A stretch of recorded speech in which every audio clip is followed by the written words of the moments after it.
Ladies and gentlemen, what's cracking?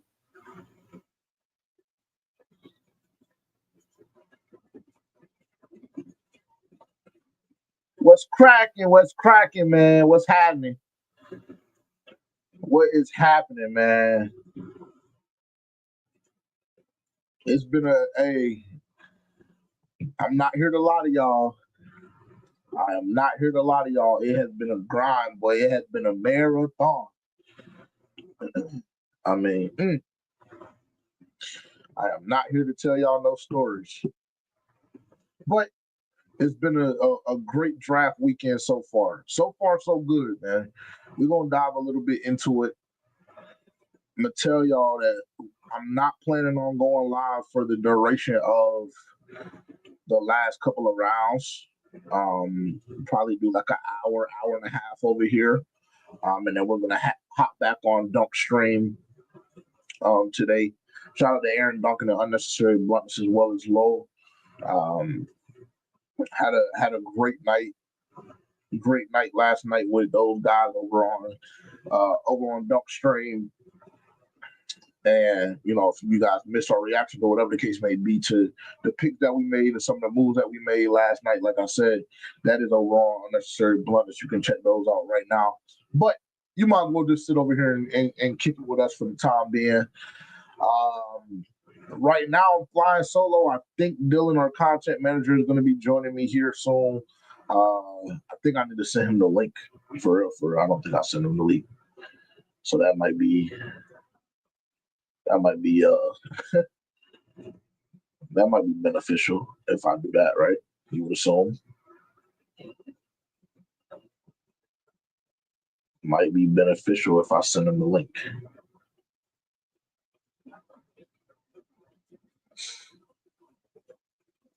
How y'all feeling, man? Good morning. It's day 3. It's day 3, and the Carolina Panthers have 5 picks, if I'm not mistaken. We have 5 picks going off today. If I'm not mistaken, I believe we have 5 picks. I don't know. Y'all confirm or deny. Tell me if I'm wrong. I believe we have 5 picks today. And I mean, listen, so far, so good. So far, so good. Did I want Donovan? Yes.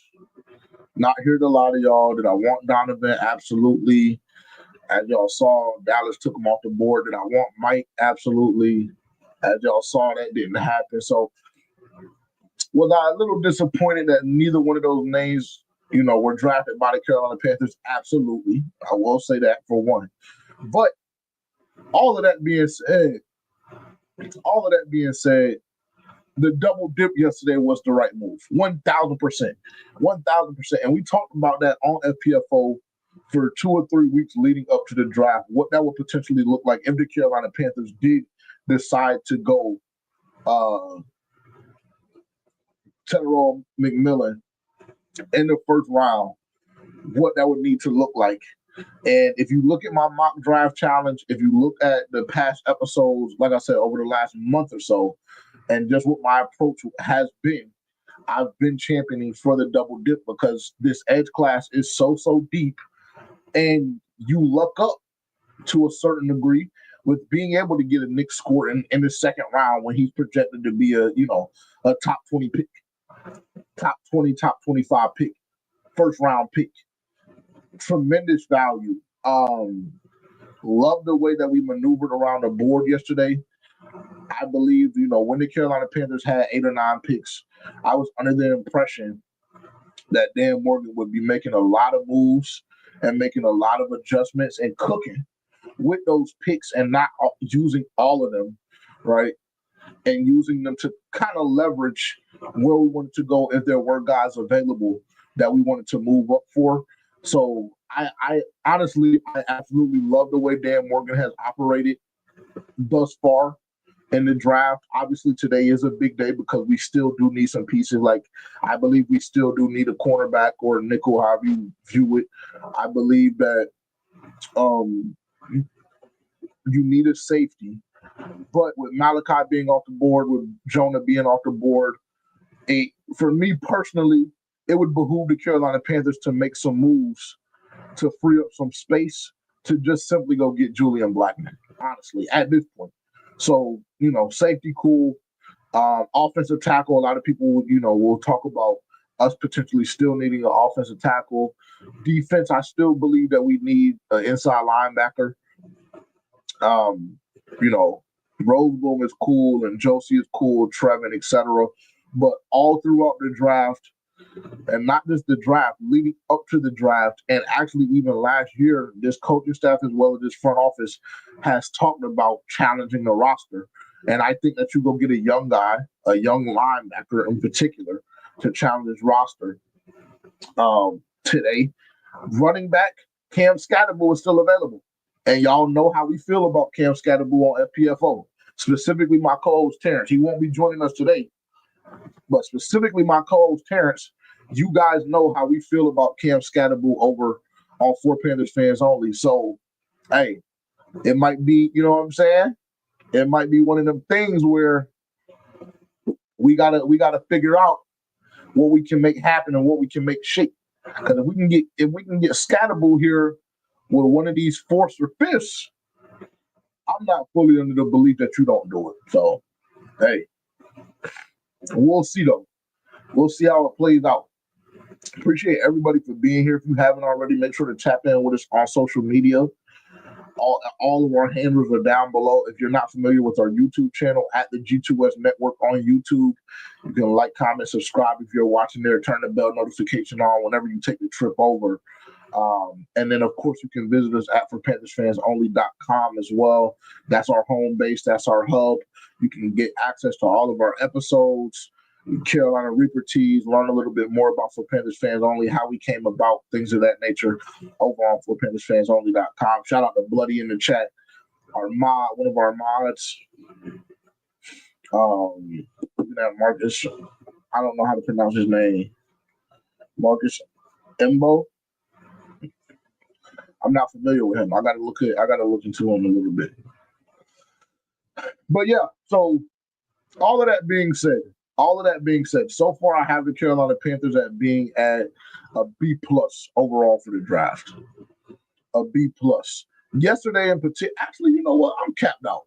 Let me not even say that. I gotta set an A minus because yesterday in itself was an A minus, and the Tet pick for me, or the Tetaroa pick for me personally, was an A.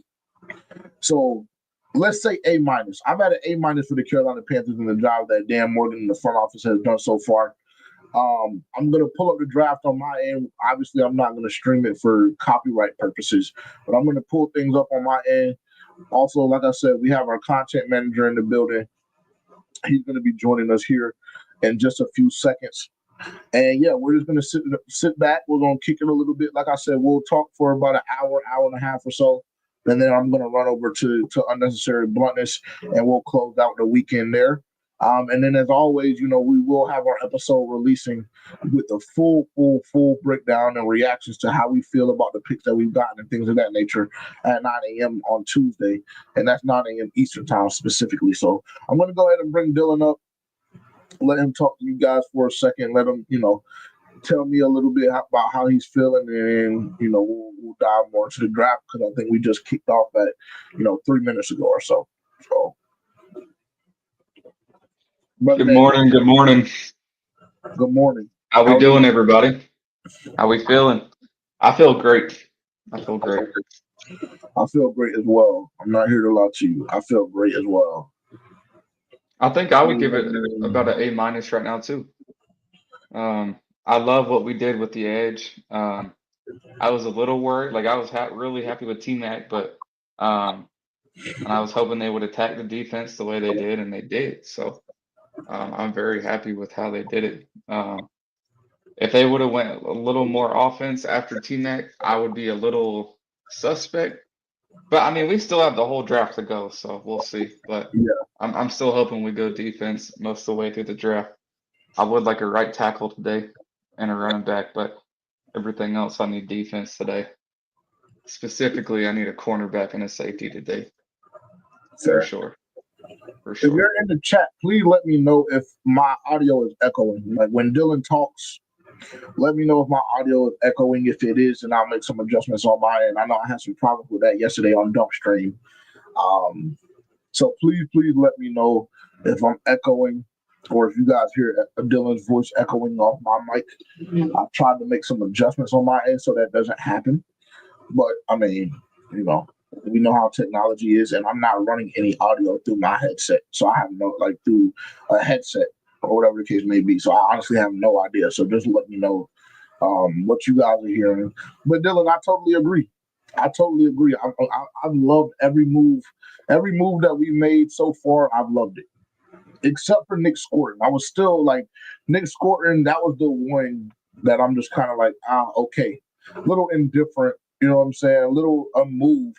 However, with that being said, with you double dipping, I love the move significantly because now you have two, and that's something that I've been talking about for a very, very, very long time. So, and it's not even just the double dip; it's the fact that we got a guy who can get really after the quarterback. Like this ain't no like DJ Wanham, DJ Johnson, Pat Jones, or whatever his name is. He can actually get there, and that's what he's known for, and that's why we got him. And that's what makes me the happiest. I think Nick Scorton could do both, set the edge and get to the passer, but I'm happy with both, man. I'm very happy. yeah. Who wants smoke? What's up, Doug? Doug, let me know if you want to join. Shoot me a text if you want to hop on for a second, Doug.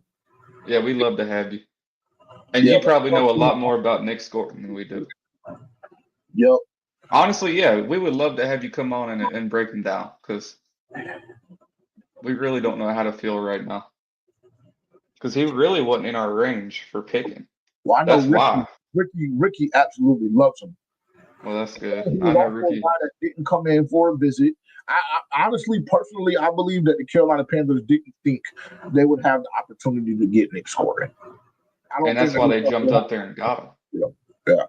They're like, holy cow, this guy's falling, you know? I bet they were stoked. I bet they were super stoked.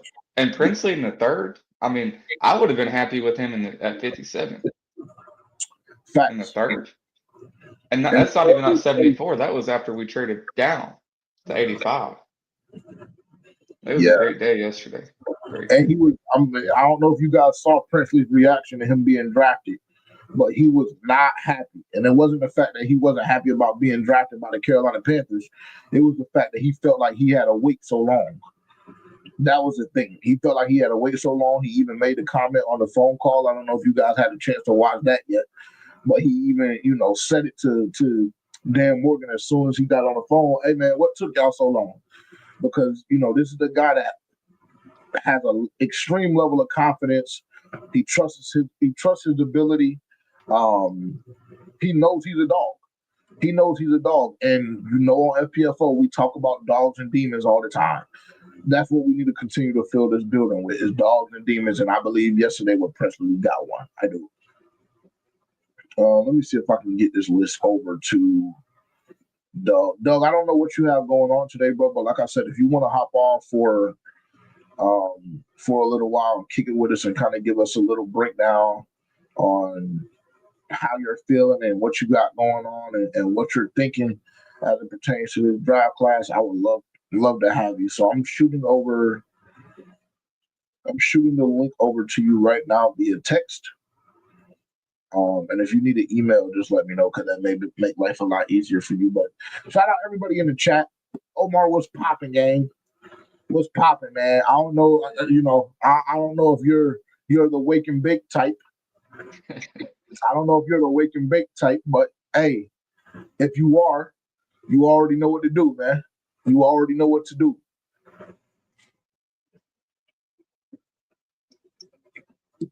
The first pick's already done. They got a guy I've never even heard of. Yep. Hey, Doug, you did call that, bro. Yeah, that's what I'm saying. Get set up, do what you need to do, bro. Hop on, bro. Hop on. I just text you the link.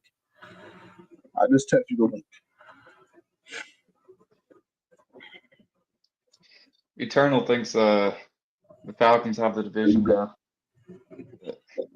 Scrap said he is. Scrap put something in there. Yeah, he probably already had some in the air. Eternal, why are you so pessimistic, bro? Actually, Eternal, if you want a link, you let me know. But the thing about it is, the main caveat when you come on FPFO, and I don't know how other people do it. This is how we do it.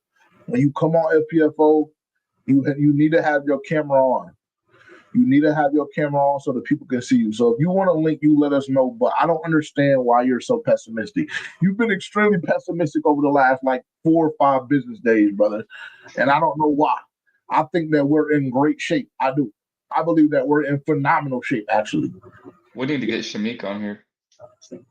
We do. But I'm pretty sure he's West Coast, ain't he? Yeah. Well, so he's Pacific. Yeah, but he's military. He probably been up since 5. Yeah, true. I'm gonna message him on X unless you got it. Nah, you got it. All right, do what you do. Send him the link. Tell him to join up.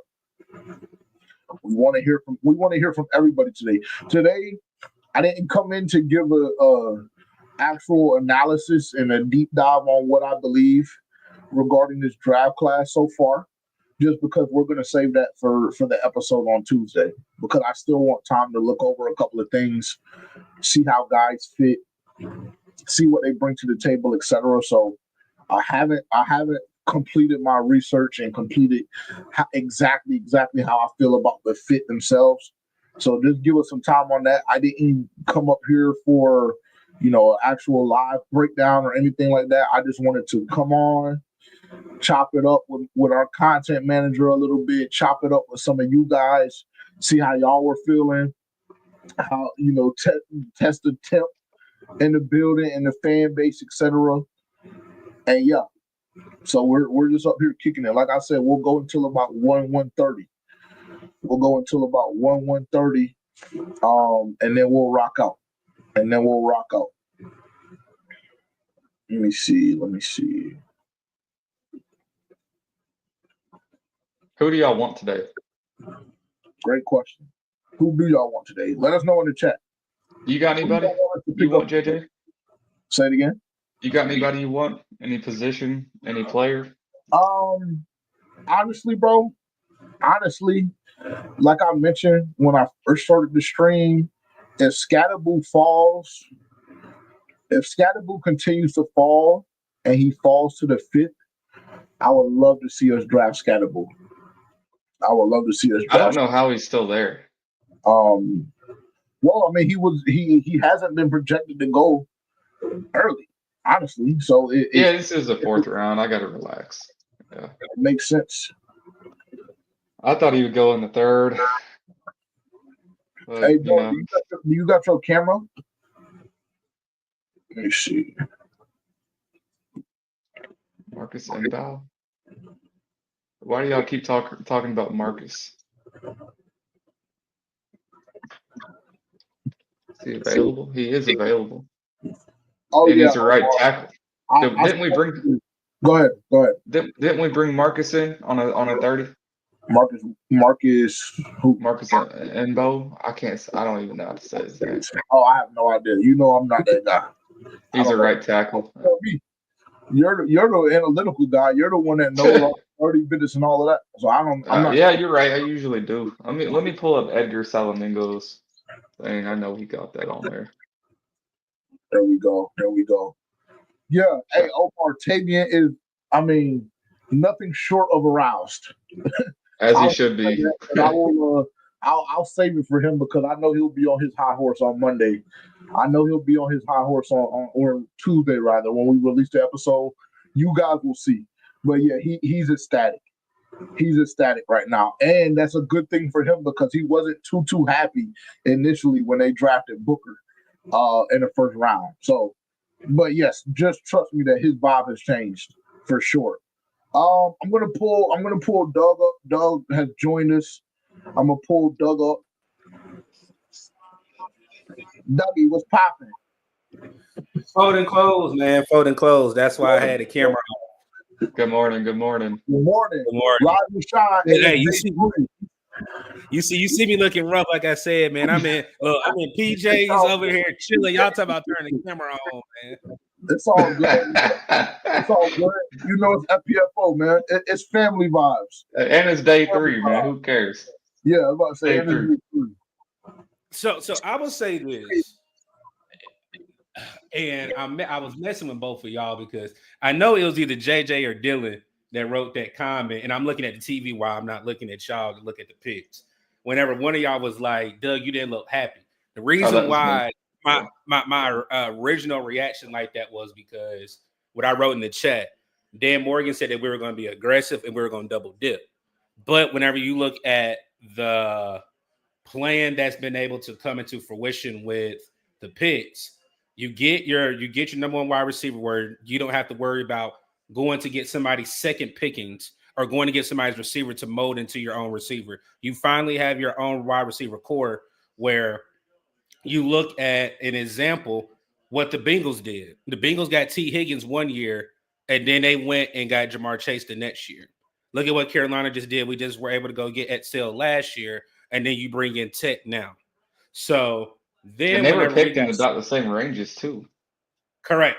Just like maybe like three or five, three between 5 picks between each other. So for me, that was pretty cool. And then the other thing is with Nick Scorton,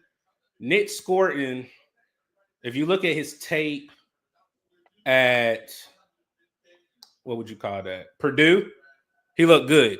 But then the problem is when he was with Texas A&M, he went in more heavier. Oh, there's Cam Scottaboo. He just went to the Giants. The Giants. Damn. Third pick today. Okay. But yeah, Nick Scorton weighed like 255, 260 at Purdue. And then went up to like 285. That hurts. For me, it don't. I mean, y'all already know I got favorites for Bashan went 2 already. He was somebody I was looking at. That does make sense for them, I will say that. But and to pair him with Tyrone Tracy, that's what I was gonna say. That duo, that duo is nice. Yeah. That's a nice duo. This running back class is going to have a lot of teams, right? So I'm not going to give y'all everything because I'm going to do a recap video tonight. I'm building slides for it. But I'm not mad at the double dip. But everybody, whenever, I mean, like, I'm not saying JJ, but just being honest when I say this, if you're not a big time content creator, and JJ know what I mean by this, your word isn't bond. Like, people don't believe you because it's like you're coming up through the ranks. And that's one thing I appreciate about you guys over here. Y'all don't care. Long as it's fat, you can be small or big. So for me, when JJ was like, Doug, I see you talk to Dan, I'm gonna take your word as what it is. It's like I said, it came to fruition. Like, I didn't make it up. And now the names, I would say he never told me the names. And that'd be stupid of him to tell me the names. And this is the Shrine Bowl. He basically said we're going to be overly aggressive in free agency. We're going to double dip. And only thing that I don't like is the safety position. I'm hoping when we pick here, like I think it's in 5 picks, that we get a safety. If we don't get a safety, that's the only thing that I am going to be worried about. Who's available though? Billy Bowman Jr. Castro. You got Reed from Penn State. You got Ransom still from Ohio State, if I'm not mistaken. RJ Nickens. Yep. So okay. I understand that you went in the trenches, and I've heard you guys say it. I've heard RJ. I've heard JJ say that as well too. The trenches is where the game is won. We look at the Super Bowl, that's where the game was won. It didn't matter who was in that bat for. If you got pressure on the quarterback and they got pressure on the best player in the league, they made him look like something we've never seen before. So just about every addition we've gotten. Let's talk about Malachi Moore. I like Malachi Moore as well. That's Malachi Moore from Alabama. From Bama, right? Yeah, from Bama. Kid from Bama. And there's another guy too from Penn State. I think Jalen Reed. That's Reed. Yeah. I like both of those guys. Actually, multiple mocks that we've done, as well as, you know, just other conversations that we've had on the podcast and stuff like that. We've spoken about them quite a few times, both of those guys, Malachi and Reed. So I like both of those guys tonight. Well, Doug, let me ask you this, man, because we were having a conversation on unnecessary bluntness yesterday. Duncan Lowe, because there was a question. I'm not sure if you had a chance to watch the press conference with Dave Canales and Dan Morgan last night. After all their work was done, but somebody, I don't remember what reporter it was, but somebody brought up the conversation or the topic of Jadeveon Clowney, and I think that I wrote a tweet about it. I already knew where you were going, JJ. Yeah. We be on the same wavelength. I was about to make a comment. I saw it. For sure. It was how do you feel about that? Okay, so for me this year, it saves you $7 million. I would say 7.7. 7.7 specifically. A lot. So let's be honest. If they do not draft a safety, you already showed your hand who you're going to get. Yeah, you already know what it is. Again, I would say this year, Dave Canales and Dan Morgan have kept things closer to chest. But if you don't draft a safety, we already know what you're going to do. You're going to possibly trade Clowney or cut him, save that money, and go bring in Blackman. Somebody that we wanted, and I pray to God they don't bring in Justin Simmons, because, again, I like Blackman over Justin Simmons. The only thing with that, if you let Clowney go, and this is no shade, but I'm being straight up, that means DJ Johnson's still on this team, and I don't like that. Yeah, but the thing about it is, and I think I don't remember who. This may have been Tavian. I think me and Tavian spoke this morning. The thing about the DJ Johnson thing is like, are you going to save the 7.7 or the 7.8, whatever it is? Are you going to save that and just try and see if a guy develops on a rookie contract, or are you going to not save that and not save much money towards the cap and just cut a guy that's on a rookie deal that could be, could potentially at some point or another develop into somebody that's actually productive? Now, I don't believe that DJ Johnson is a world beater. I don't think that he should be starting for the Carolina Panthers, right? But in that same breath, he still is young. And this is the conversation that we had on night one about Xavier Legette. Like, we want to give everybody that kind of fits the narrative for who we like and who we enjoy, whatever the case may be, and we want to give them the right and the ability to develop. And that should be the same for everybody across the board. Now, the first 2 years of DJ Johnson, they have been less than ideal. Actually, they've been dog shit, to be quite frank. But like I said, you have to give guys the opportunity to develop. And with him being a younger guy, I'm personally gonna be more patient with DJ Johnson in this situation and save the money for Jadeveon Clowney. But I'm open to see what you guys have to say about that.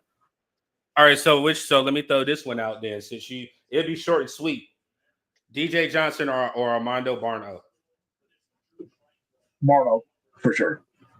Okay, there it is. So I mean, not I'm just being blunt with it. Like, you saying all that. Seen Barno in a year and a half. We also haven't seen Barno in a year and a half. So I don't know. The Barno that came out of Virginia Tech and showed flashes and glimpses, yes, I want that guy over DJ Johnson. But like my co-host always says, your best ability is availability. Is your availability. We haven't seen Amari Barno for a year and a half. So I don't know what Amari Barno is or who he is as a player right now. I just simply don't.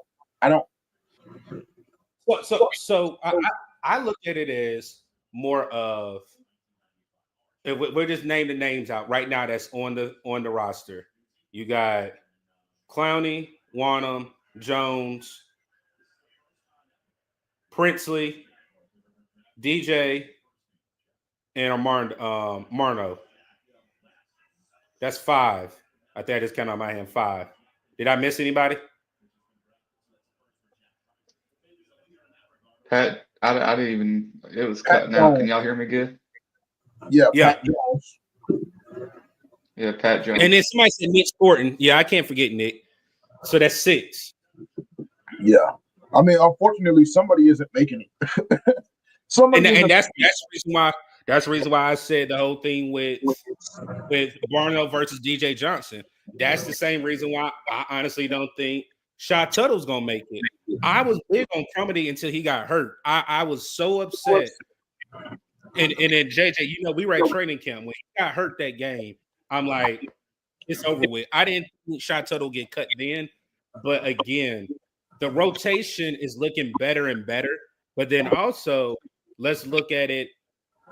If you keep Clowney, you can let Clowney walk and you can let Wanham walk because now you got Princely and you got Nick Scorton. I don't think you let Wanham walk. For me, okay. Wanham was, though he was injured the first half of the season or whatever the case may be, Wanham was productive enough in the opportunities that he got for him to stay, for him to make it. Because you still do want to have that rotation and that depth, right? The best teams in the NFL, the reason why they're able to succeed is not only because they have the talent, right, at the top level, but it's because they're deep. Like, for example, let's look at Detroit. If Detroit was a little bit better prepared, right, we're not talking about Detroit being a second-round exit against the Washington Commanders and a rookie quarterback, right? We're not having that conversation. Right. Now, of course, they were absolutely depleted by injury, so I cut them some slack there. However, my whole point is, what's to stop us from having, an additional guy or two that does potentially have the ability to be a starter elsewhere? And like they talk about, challenging the roster and having guys that continuously every single day challenge the roster, challenge the starters that they're planning on rolling out there, just in case hypothetically somebody does get hurt, which is, that's a big thing that we saw last year when we saw a significant amount of injuries on the defensive side of the ball. And when those injuries occurred, we were already a garbage defense. And when the injuries began piling up, we went from garbage to hell to unbearable. All right, so look, Chicago traded with the Bills. So I'm gonna ask you this to mess with you, because if I'm not mistaken, I'm trying to make sure when I did. So when I did the defensive recap, and me and you talk all the time. Dylan texts with me and you talk, JJ. You remember what I said? What I see this defense needs to be in order to make the playoffs. You remember that number I said? If you don't, I'll say it again. I don't remember. It was top 15. Right now, it was top 15 with everything we did in free agency. That's middle of the pack. Could you? And if it's too early, I'll take it because again, we still got the draft. But right now, if I say, hey, JJ or Dylan or Chat, can y'all see his defense being at least 15, 16 throughout the season? I say yes. I think that's the ceiling, though. Okay. But that's all we need. That's all we need. Like right now, I got a floor of like 24, 25, a ceiling of like 16. Yeah, that's all you need. We don't need a top 10 unit. Me personally. Now, offense, I at least want in that 20-inch, that 11, 12. But defense, if the defense can meet us halfway, I'm cool with that. Yeah, I totally agree. I think that it's a very tough question because, like you said, we're still in the draft. I predict us. I think we're going defensive heavy today. I do. We may see one, maybe two max offensive players come off the board for the Carolina Panthers. Running back and an tackle and an offensive tackle. Yep, running back and offensive tackle. Yeah, that's what I think the two offensive players will be. Right. So I think that we're going to get some good value in the 4th and 5th round, in particular defensively. Well, you got to also remember we go up in 4 picks, and then 1, 2, 3, 5, and then I think we pick again 5 picks after that. So we're coming up. Okay. Yeah, we're right around the corner. Day 3 is when admin purposes. Please do not leak the. I won't. The pick. I won't. Yeah, no, you're good, dog. You're good. I don't care about us. I don't care about us talking about it. I'm talking to the chat. So please don't. Buffalo just got to steal. Buffalo just got to steal. And Sean McDermott's defense. Oh my gosh. If he get in shape, if he really get in playing shape, it's bad news. You can't teach see that Joker spit 6. The Saints are coming back up again. Oh, they already took Tyler Shook. Yeah, I think we're a little they behind. can't go Shador. I think we're a little behind. Let me see something. No, we're not. We're not. Oh, no, we're not. No, we're right up. We're right. Okay, cool. You might be a little brave putting this on the stream, but yeah, I think that the actual YouTube video will get clipped, but I can live with that. If the YouTube video gets clipped, I can live with that. As long as we don't get clipped right now, then we're fine. Look, hey, I'm saying this: if FPFO get clipped, we're gonna have a problem. That's all I'm gonna say. And I ain't even letting never getting clipped. Okay, I'm just an associate. Trust me, we're gonna have some problems. Look, hey, we're gonna be in them trenches real hard, knocking on some doors. So that's all I'm saying. And I mean, I'm not playing the audio, so I'm hoping that gives us. This is the only thing. Hey, JJ, I can give you a heads up. Take the bottom ESPN part out if you can, because that's like the trademark. Like if you show any like timeline or outlet, that's when they're saying you're showing other people. Yep. Okay, so if you can move it up, move it up, and then just go to where it shows the team, and that's it. Okay. All right, cool. I'm gonna try and get that worked out. You can't show any affiliation. You can't show any other affiliation with it. Got you. Understood. Let me see what we can make happen, man. See what we can make happen. Do you feel better about the Tech pick now that we double dipped right after at edge?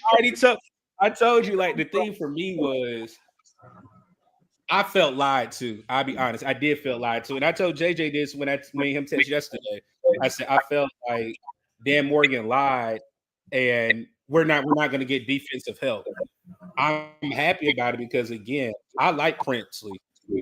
Tech, I never had anything against Tech, but when I look at it, again, I'm tired of us going to get somebody else's weapon.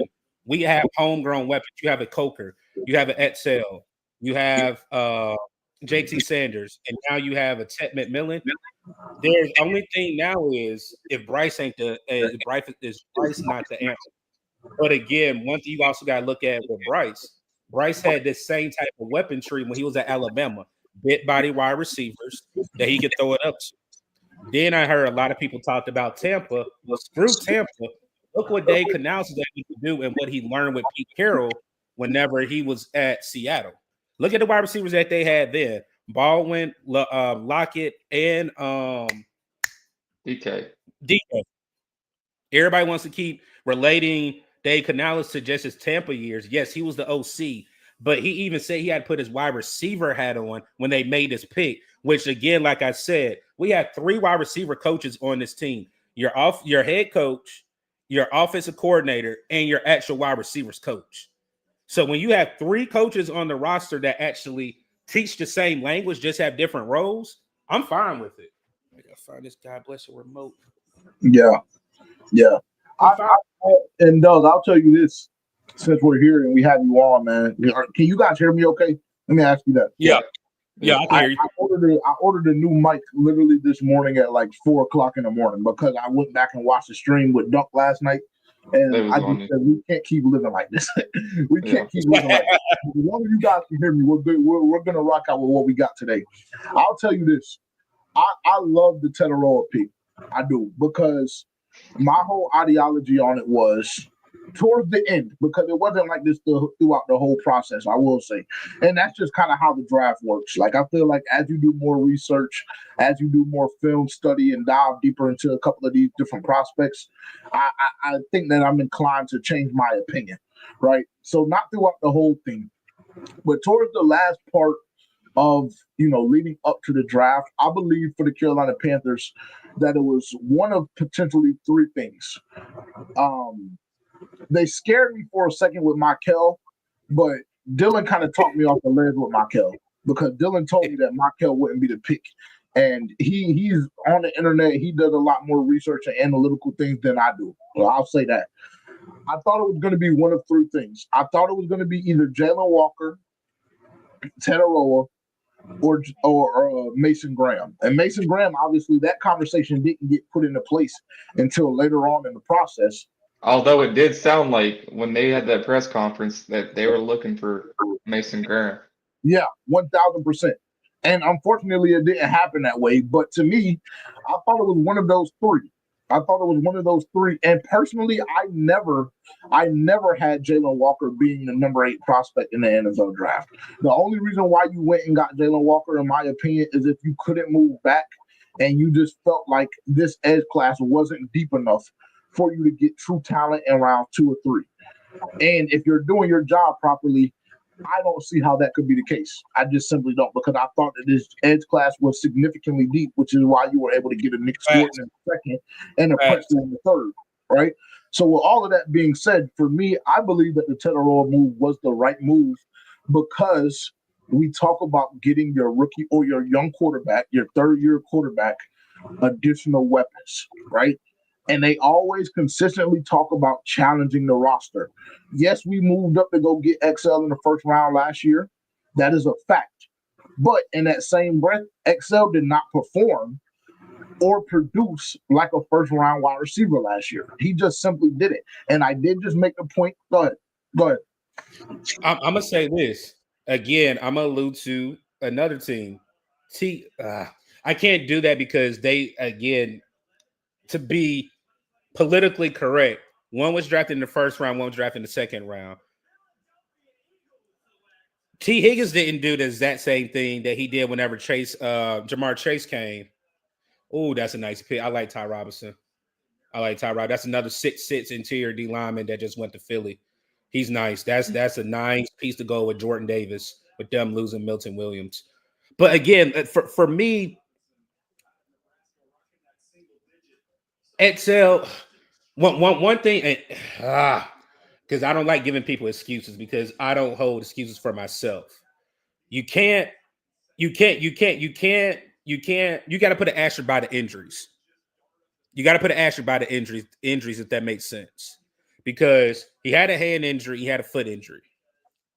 But the one thing that I like is with OTAs, he didn't have no limitations from what we saw. He was in 2 cleats, and we didn't have to figure out, was he going to practice? Was he still hurt? It still does not negate that the issue that we had with Excel was drops, JJ. But what I do love, which you can't teach, is speed and separation. That's one thing you cannot teach. If you don't have it, you don't have it. You can be a possession catcher. But with him having speed, we don't have to teach speed. You can fix drops. We've seen that with Chuba Hubbard. We've seen that with numerous wide receivers over the years before Excel. Now this is going to be the issue where I can't always put it on him. Bryce didn't help himself either with some of these throws. But now let's see where they said Bryce and Excel have been in that organization's building working with each other. And another nugget, and I'll pass it off to you, JJ. How in the world were we able to have Bryce Young work with a draftee and nobody knew about it? Yeah, that was crazy. I don't know, but I love it. I will say that. I love it that we were able to keep things under wraps a little bit better than we did last year. Last year, I feel like, every step of the way, that's all we kept hearing was Xavier Legette. You got the prospect coming out saying, yeah, I'm going to Carolina more or less. So I will say I love the way that they approached it this year, because even with the Knicks score, he didn't come on a 30. Like I say, that's tampering to me. And I'm joking when I say that, because how you're in the league and you're working out with another player that's supposed to be a draftee, which I know is not tampering, because at the end of the day, they could just meet up at a park. But being in Cali, and they were practicing in Cali, and nobody put 2 and 2 together, something just don't seem right. Hey, well, I'm thankful. When I tell you, this is not the first occurrence of that happening in the NFL. And I agree with you. If we benefit a little bit from maybe gaming the system a little bit. I agree with you. I'm not mad at all. Well, the I way they think made the it sound season like it kicked was a off. coincidence that they happened to be in the same area, working with the same trainers that day, and they're like, let's just Yeah, go throw. it was all a coincidence, dog. It was all a Yeah. coincidence, man. Wink, wink. Yeah. Because look, and then if you hear it, I think Tech kind of gave a little bit more. He was like, they went to rival schools. If you know that's like the big rivalry with Modern Day, and I can't think of the other one. They always play in the state championship game. And then he was like, I look up to Bryce, all this and that. Trust me, if I need to see the film, because I remember when Jaden Daniels, CJ Stroud, and Bryce were all practicing together in the offseason. I'm like, like, I love it. Like I said, I'm not crying about it, but it's just wild that they came out and said, "Oh, it was a coincidence that we just practiced with each other one time." Yeah, he had to fill him out. I'm actually, hey, that's perfect. Hey, JJ, that's perfect. Like, you don't got to worry about because they can't see anything. They don't even know how you're showing it. So that's perfect right there. Okay, cool, perfect. That's And the linebacker we wanted from Oklahoma. I like that. I like that linebacker. Oh, shit, he came off? Yeah, that's the guy my dad wanted. Yeah. Yep. Oh man, bro. Damn. Two picks before us to the Saints. That is tough, bro. Who are we getting? We draft at 114. Really high on this guy in the fourth and fifth I'm round. gonna go with safety.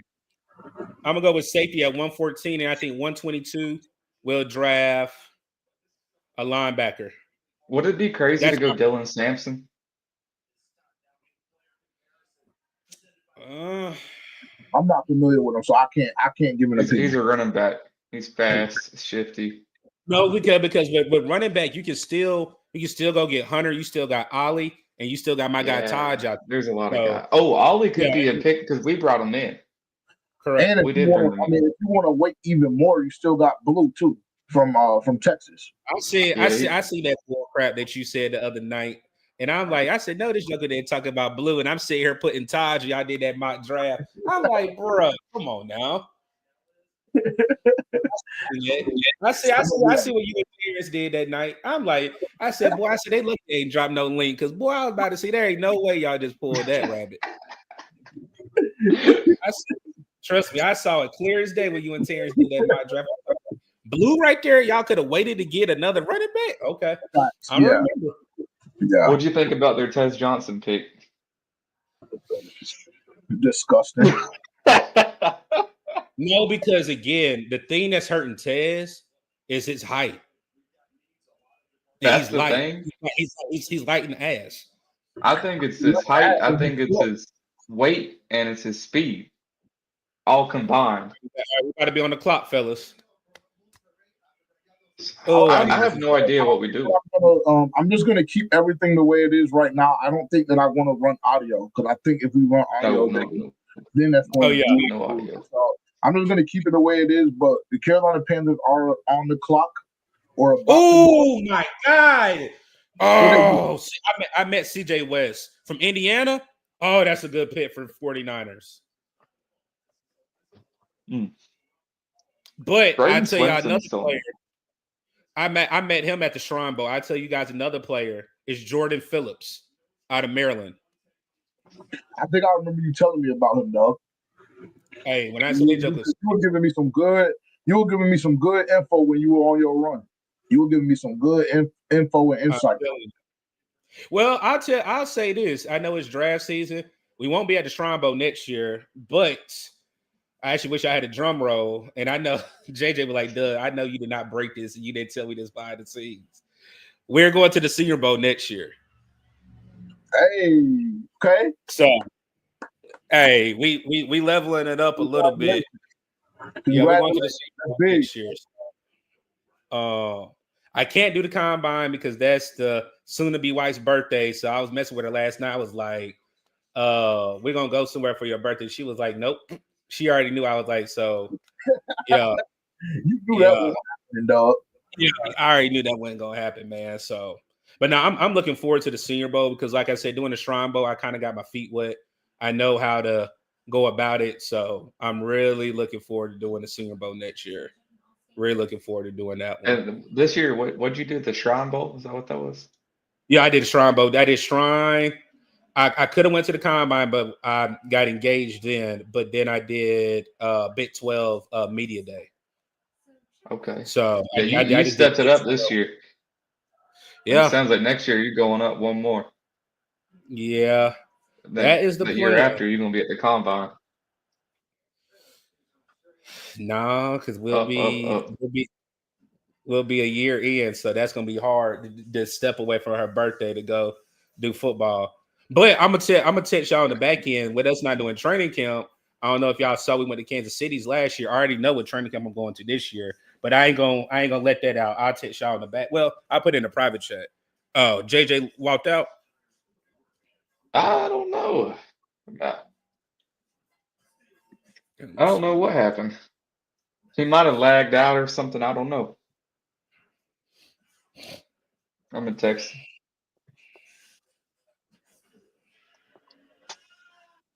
We really need a safety. We really need a safety, man.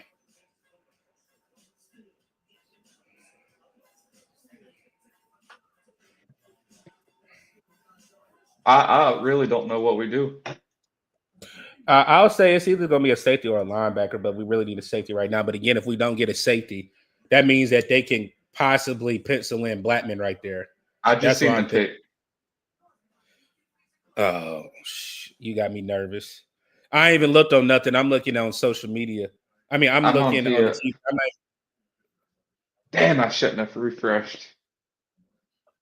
See, I'm not even refreshing. I ain't gonna do that. I'm gonna wait till they come and bring it up on the screen.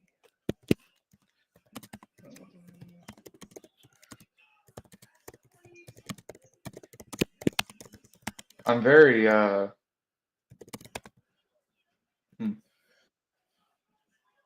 Oh my God! You see it? My apologies, gentlemen. All right, you see the JJ, pick? Is the pick in? Yeah, we are. We both seen it already. I didn't see it yet. I don't like it. Uh-oh. I don't like it. Let me see. It's a Georgia player. I'll say that. Yeah, it's a Georgia player. What? Yeah. At 114? That's what I said. At 114, bro? Nah. I don't know about it. I don't know. Nah, dog. That's not it. That's not it. Hey, this is the first pick. This is the first pick that I ain't feeling.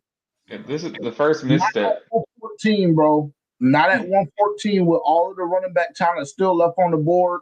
And guess what? They didn't even bring him in. They did bring him in. I will say, just to give context, this is a guy that I have spoken about a couple of times over the last 2 weeks. I even in the mock draft tournament, he was even a guy that I mocked at that time, but I did not mock him at 114 in the fourth round. No, sir. Or 111, which is what we had originally. I don't like this one. This is way too soon. Well, you know what that means. Every mock that I've done and seen, Trevor Etienne has been available in the 6th and 7th round. Every single one. Did we not bring him in on a 40 or a 30? No, we didn't. That's what I said. We did not. Did. No, we only brought in 2 running backs, Hunter and Ollie Gordon. Huh. Chat, how y'all feeling about this one, man? How y'all feeling about this one? I'm not feeling it. I don't like that one. I'm not feeling it. It's too early. It's too soon. It's too soon, and you need way more defensive help. Yeah, we do. I was hoping for a cornerback or a safety. So remember what I said. If we don't get a safety, we know what we're doing. If we don't get a safety, we have to go all in on Blackman. And I don't care how you have to make it work, but you have to make it work if we don't get a safety. Even if we do get a safety at this point. I mean, yeah, I'd agree. That's nasty. Hey, I'm not gonna lie, that's nasty work. That's nasty work. Who? What you mean was nasty work? Trevor Etienne. Oh, Trevor Etienne at 114 is nasty work. in a good way or a bad way? A D. I'm gonna give Bad that a way, D. in a terrible way. I wanted a running back, but I mean, and that honestly makes me believe. That makes me believe and feel like Scatterbull really could have been an option. If you went running back right there, that tells me that But Scatterbull was definitely an option because he just came off what 4 or 5 picks ago. that's a fact. yeah, like 10. I Yeah, don't believe that Scatterbull is a guy that you draft, like you trade up to get. I don't believe that by any stretch of the imagination. I believe Cam Scatterbull was their guy. I think Scatterbull was their guy, and they had to settle for ETN. But I don't think that you take running back right here at 114. And don't we pick at 122 or 124 or something like that? Yeah, 122. yeah. I don't like it. I don't like this. I don't like ETN at 114. I don't like it.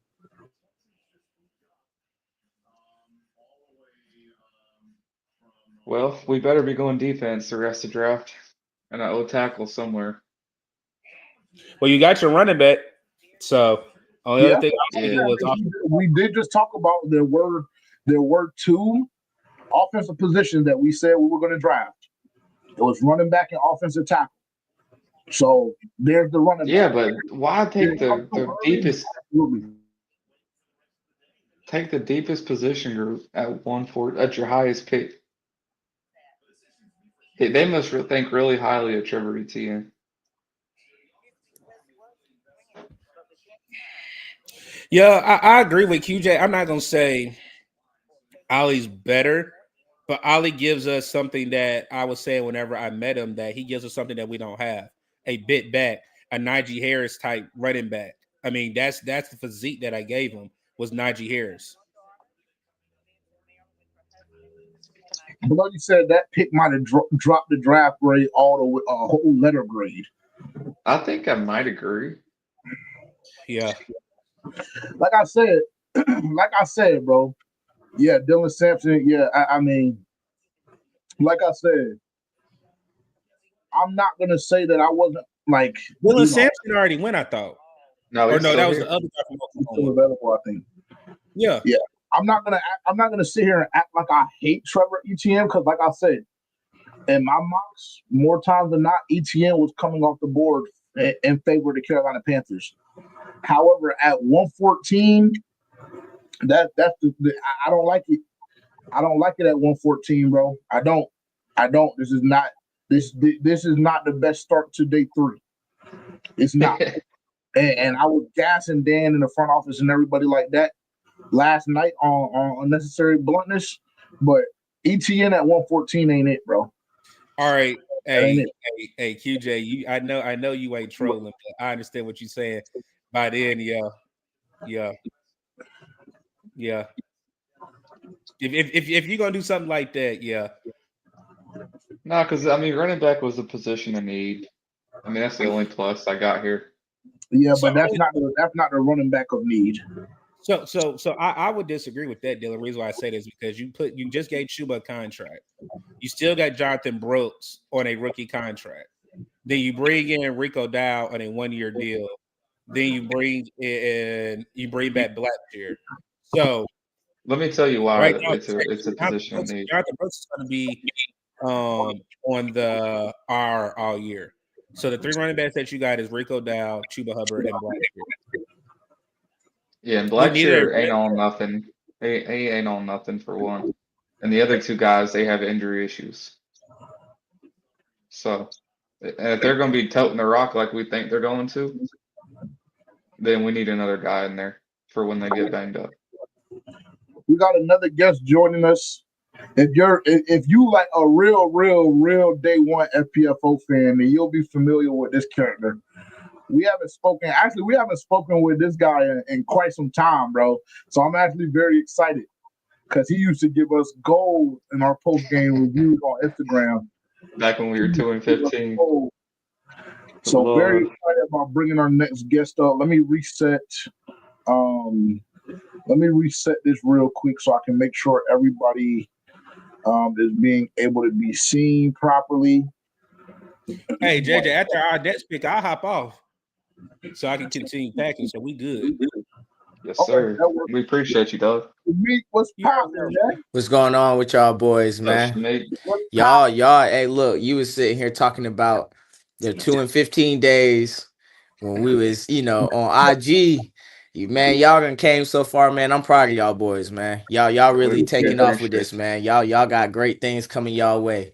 So y'all just keep up the good work, man. Even if we not staying in touch, I'm always watching, bro. I'm always We watching. appreciate love, you. bro? That's love. Y'all not too. You I am sitting in my garage. Y'all not too official. I can't have an adult beverage up here, right? You're like, Of course. I don't want to.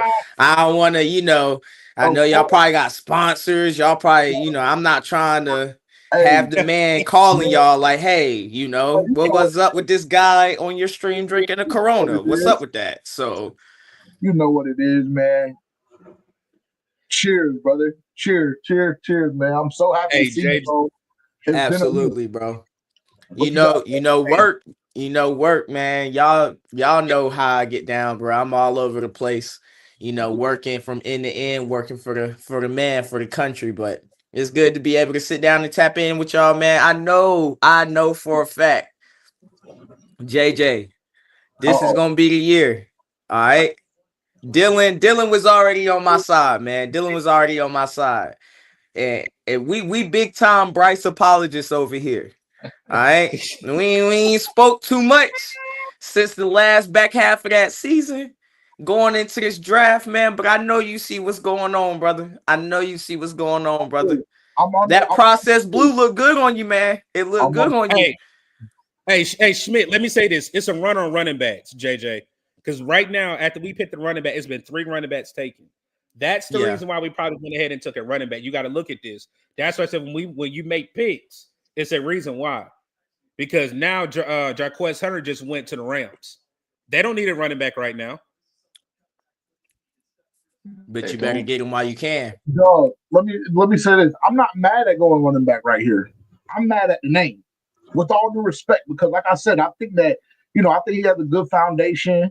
I know he has the genes and everything like that, because we've seen what his brother has been able to do, even though he kind of struggles to stay healthy, right? But I'm mad at the name. I don't care about the position. If you were going to go running back, I just feel like there was better talent available. Trevor Etienne at one point. So let's say this: if we have running back, who would you have took? Who would you have took there with all the running backs available there? If we took one right there.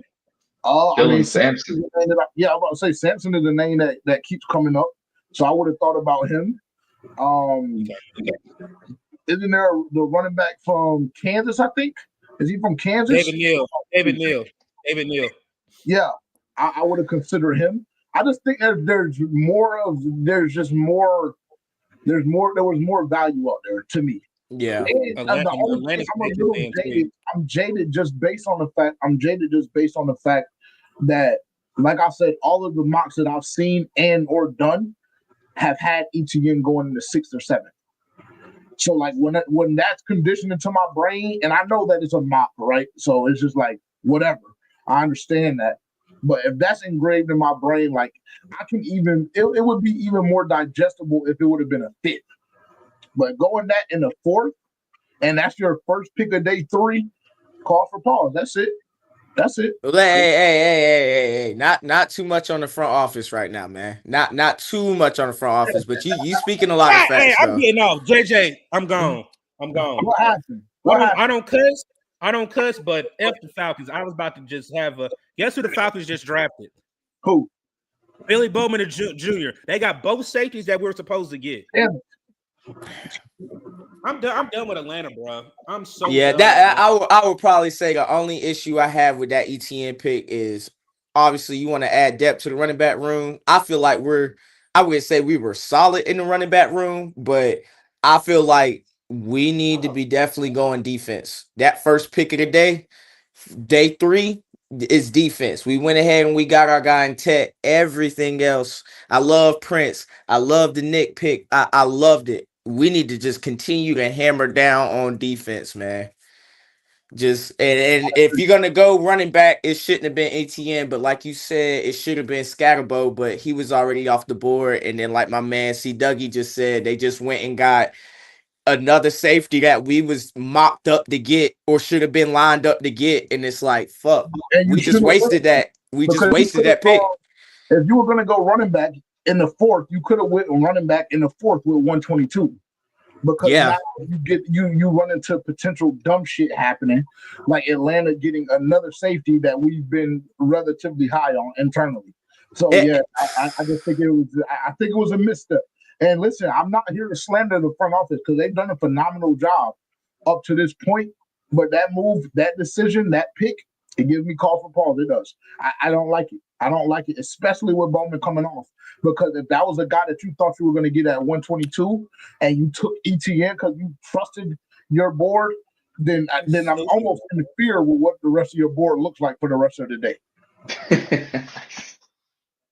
They might already be packed up, man. They might already be like, hey, we did a good job. You don't know. They might be just tricking off picks. Yeah, and see, to me, that's what couldn't happen.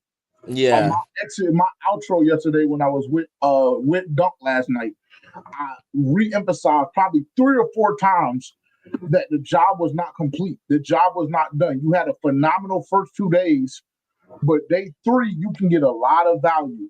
So don't get complacent and don't feel like you've arrived because you made 3 good picks in a very, very deep draft. Don't get complacent. Brandon Carter just went Bengals.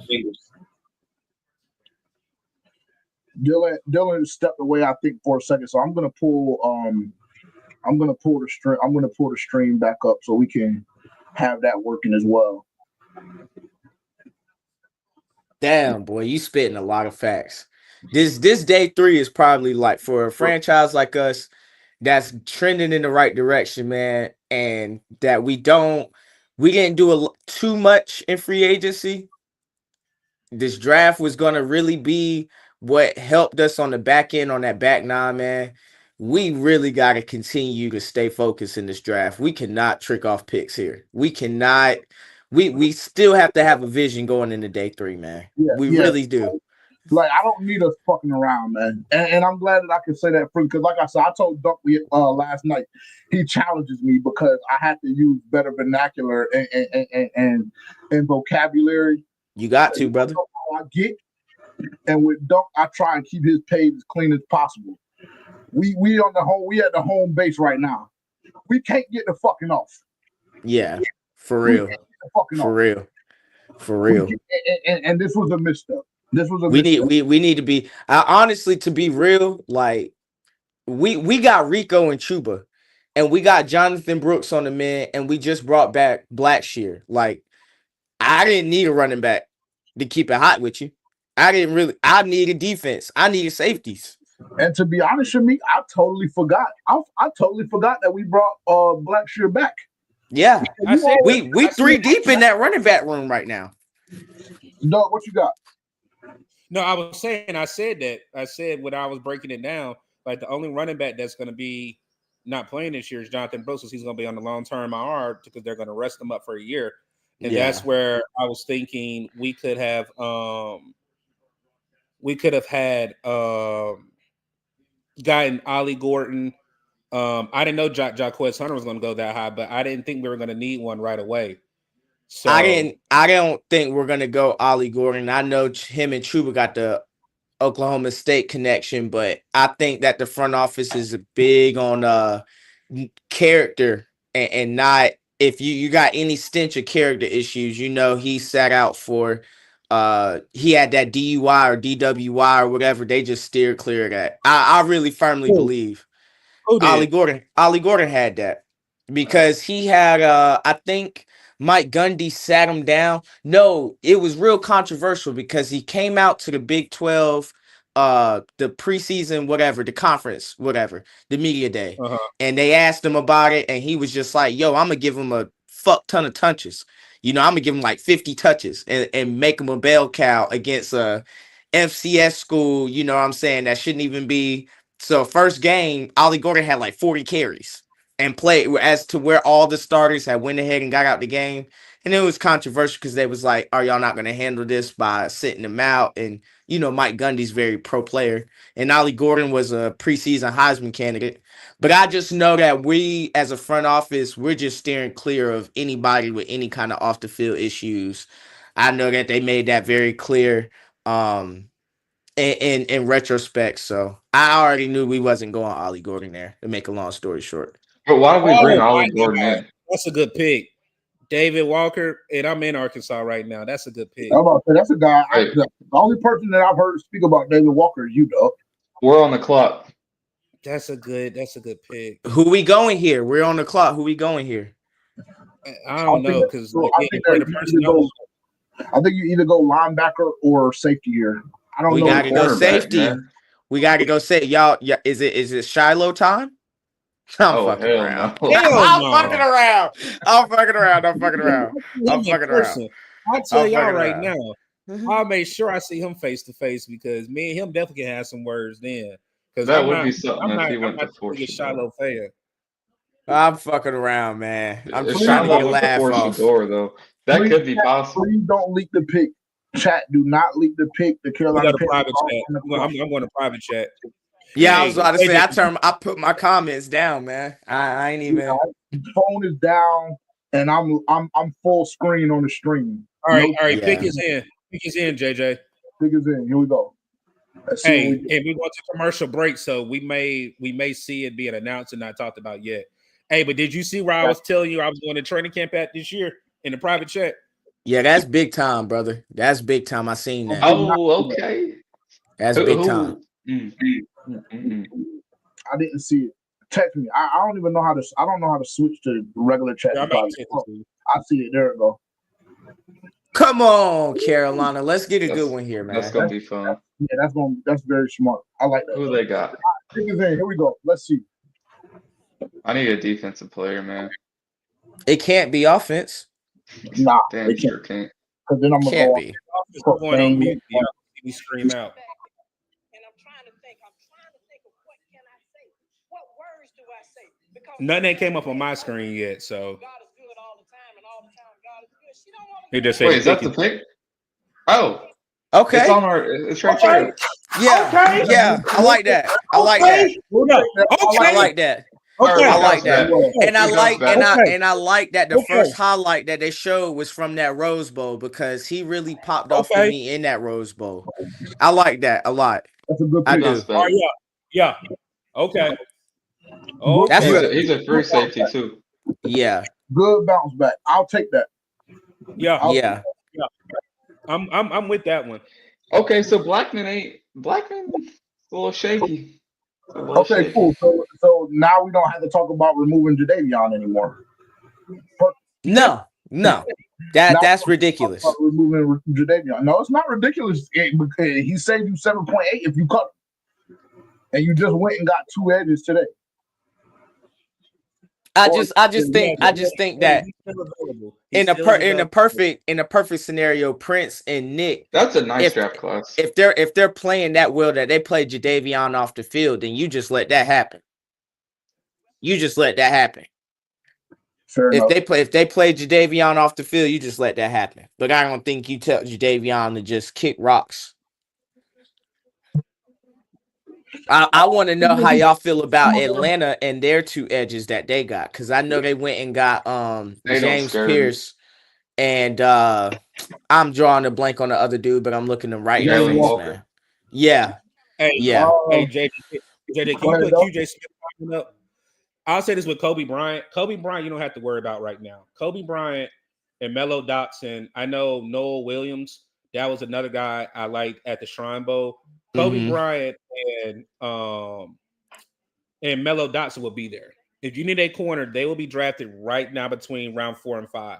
The only thing with Kobe Bryant, where he reminds me a lot of when Josh Norman first came out. Don't look at the prestige of college where you got Coastal Carolina and he went to the Big Four conference. The only thing is he needs weight. And if you look at it, whenever Josh Norman first came in, he was very fragile. Then he bulked up, and that's when we saw Josh Norman become that all pro that he became that year where he was just shutting everything down. That's the only thing with Kobe Bryant. Kobe Bryant is too small right now. Not saying anything bad about him, but I do think that I like Kobe Bryant. I had a pleasure talking to him. I was big on Jacob Parrish, who I hate, who's in the division now. He plays for the Bucks. It was Noah Williams, Damn. and then it was Kobe Bryant. So again, you can wait on Just that. to add my 2 cents just real quick, I'm really, really, really high on Kobe Bryant for whatever reason. Well, I know what the reason is. I totally agree with you about the size aspect because he is light in the ass. We can agree on that. But he comes down and he hits. And you know that I like niggas that get on the field and get the sliding. He's one of them ones that get the sliding, and he's gonna make the effort to make an impact. Now, with him being so light in the ass in the NFL, he might get his face mask put in the dirt a time or two, but I know that's not going to stop that guy because his mentality is just a lot different. Well, a lot of times when you're talking about corners and you're talking about coming up in run support, a lot of times, I mean, unless you get just a great read and a great break off the line, you aren't gonna get a lot of one-on-one. If I could just get you to come up and just make the running back stutter step, just get him off his line. If everybody else is doing their job in pursuit, man, we just got a TFL right there. I need you to be willing to come up. Be willing to come up. Yes, you got to make the tackle if it's one-on-one, but even if you don't, worst case scenario is we got the rest of the team right behind us. We still got 2 or 3 hats behind you coming up and helping in run support. So as long as you know that's a very good point, man. You got to be willing to come up and run support. So if you willing, that's half the battle right there. Yeah. Hey, does Ransom start over Damani? Jack Sawyer, he just went to Green Bay. You said does Ransom start over yes, he should be starting. In my opinion. Yeah. In my opinion. Nah, he went to the Steelers. Jack Sawyer went to the Steelers. Oh, he went to the Steelers. Oh, that's a good pick. That's a good pick for them, bro. I like Jack Sawyer. But yes, Dylan, he should be starting. He should be starting. Yes, it's going to be a competition battle, but I expect him to come out and be starting first snaps, getting the first team reps. Absolutely. Your Ransom and Damani, they can both come up and tackle. They'll both come up and hit. Yeah. And my dude from the Raiders. Damn, what? I cannot say his last name. Yeah. Yep.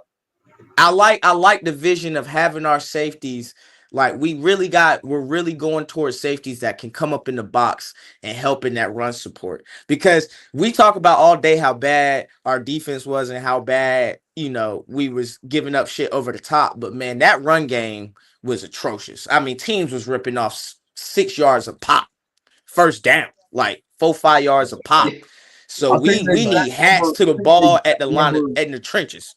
Like, I think that was the exact number on that was 5.5 yards per carry. Yeah, we need hats in the trenches. I'm talking about immediately. As soon as you see that it's a run, as soon as you can read it off the offensive line, man, we need hats to that fucking ball. No hesitation. That cannot happen again. I will tell you this too. The one thing that y'all got to look at, and even go back to free agent signings. Most of these cats that we are bringing in on the defensive side of the ball, regardless of their pass rush grade, I'm talking about from the front to the back end, they have great run stop grades. Yes, every single one. There's nobody that's in the red or in the yellow. They're either elite or they're above average. Yeah, my man from the dude I just said I can't say his name. The dude we got in free agency from the Raiders. He's like, Morek. He's like 11th in safeties in run support. I can't remember the metric, but like my boy comes up and he hits. He's around the ball. He's there when it's wartime. Like he brings his lunch pail to work. So I'm loving that. I'm loving that. For real. We really gotta I know we didn't have DB. I love the fact that during free agency we really shored up the trenches, man, because that's where the game is won and lost. JJ, you know that, man. The big fellas determine where the game is won and lost at, man. It's right there at the line of scrimmage. So I like the fact that we went ahead and we went in free agency and we got a bunch of rotational pieces from other teams that have deemed themselves worthy of playing time, that have showed themselves worthy of being, formidable pieces. So we piece all that together. We gonna have DB coming back. We add 2 edges, and now we work, back or front to back, and in the back end we picking up guys that also helping run support. It shows us that we're really gonna be no nonsense when it comes to the run game, man. Like, teams not about to just run the ball down our throats when it's wartime, and I appreciate that from the front office for real, because what I saw last season was that shit was tough to watch.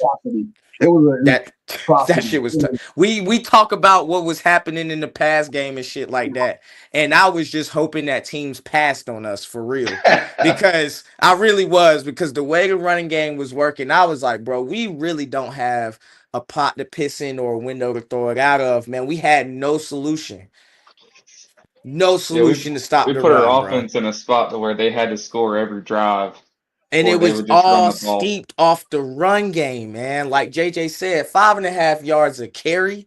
Like, bro, that's second and 4. 2 or 3 times a drive. We could just go run the ball whenever we need it. So definitely glad we shoring that up, and we gonna make sure that don't happen. Yeah, I agree. I mean, listen, Hey, when Jay, you I'm about to head out of here, man. say it again. I said I'm about to head out of here, man. All We right, bro. appreciate you, Doug. Fellas, man, I'm about to get into this Canva. Go ahead and build some more slides with these next 2, so I can get ready to go ahead and do this recording and drop for y'all tomorrow, man. For sure, man. Let the people know where they can find you, bro. Hey, man, it's your man C Doug. Yeah, what's up, Doug? WASSUP space DOUG. Like I said, we got a couple more videos out. We got a collab with a content creator / YouTuber coming on Wednesday this week, because we will be at Fort Sill on Thursday. So we will up our episode this week.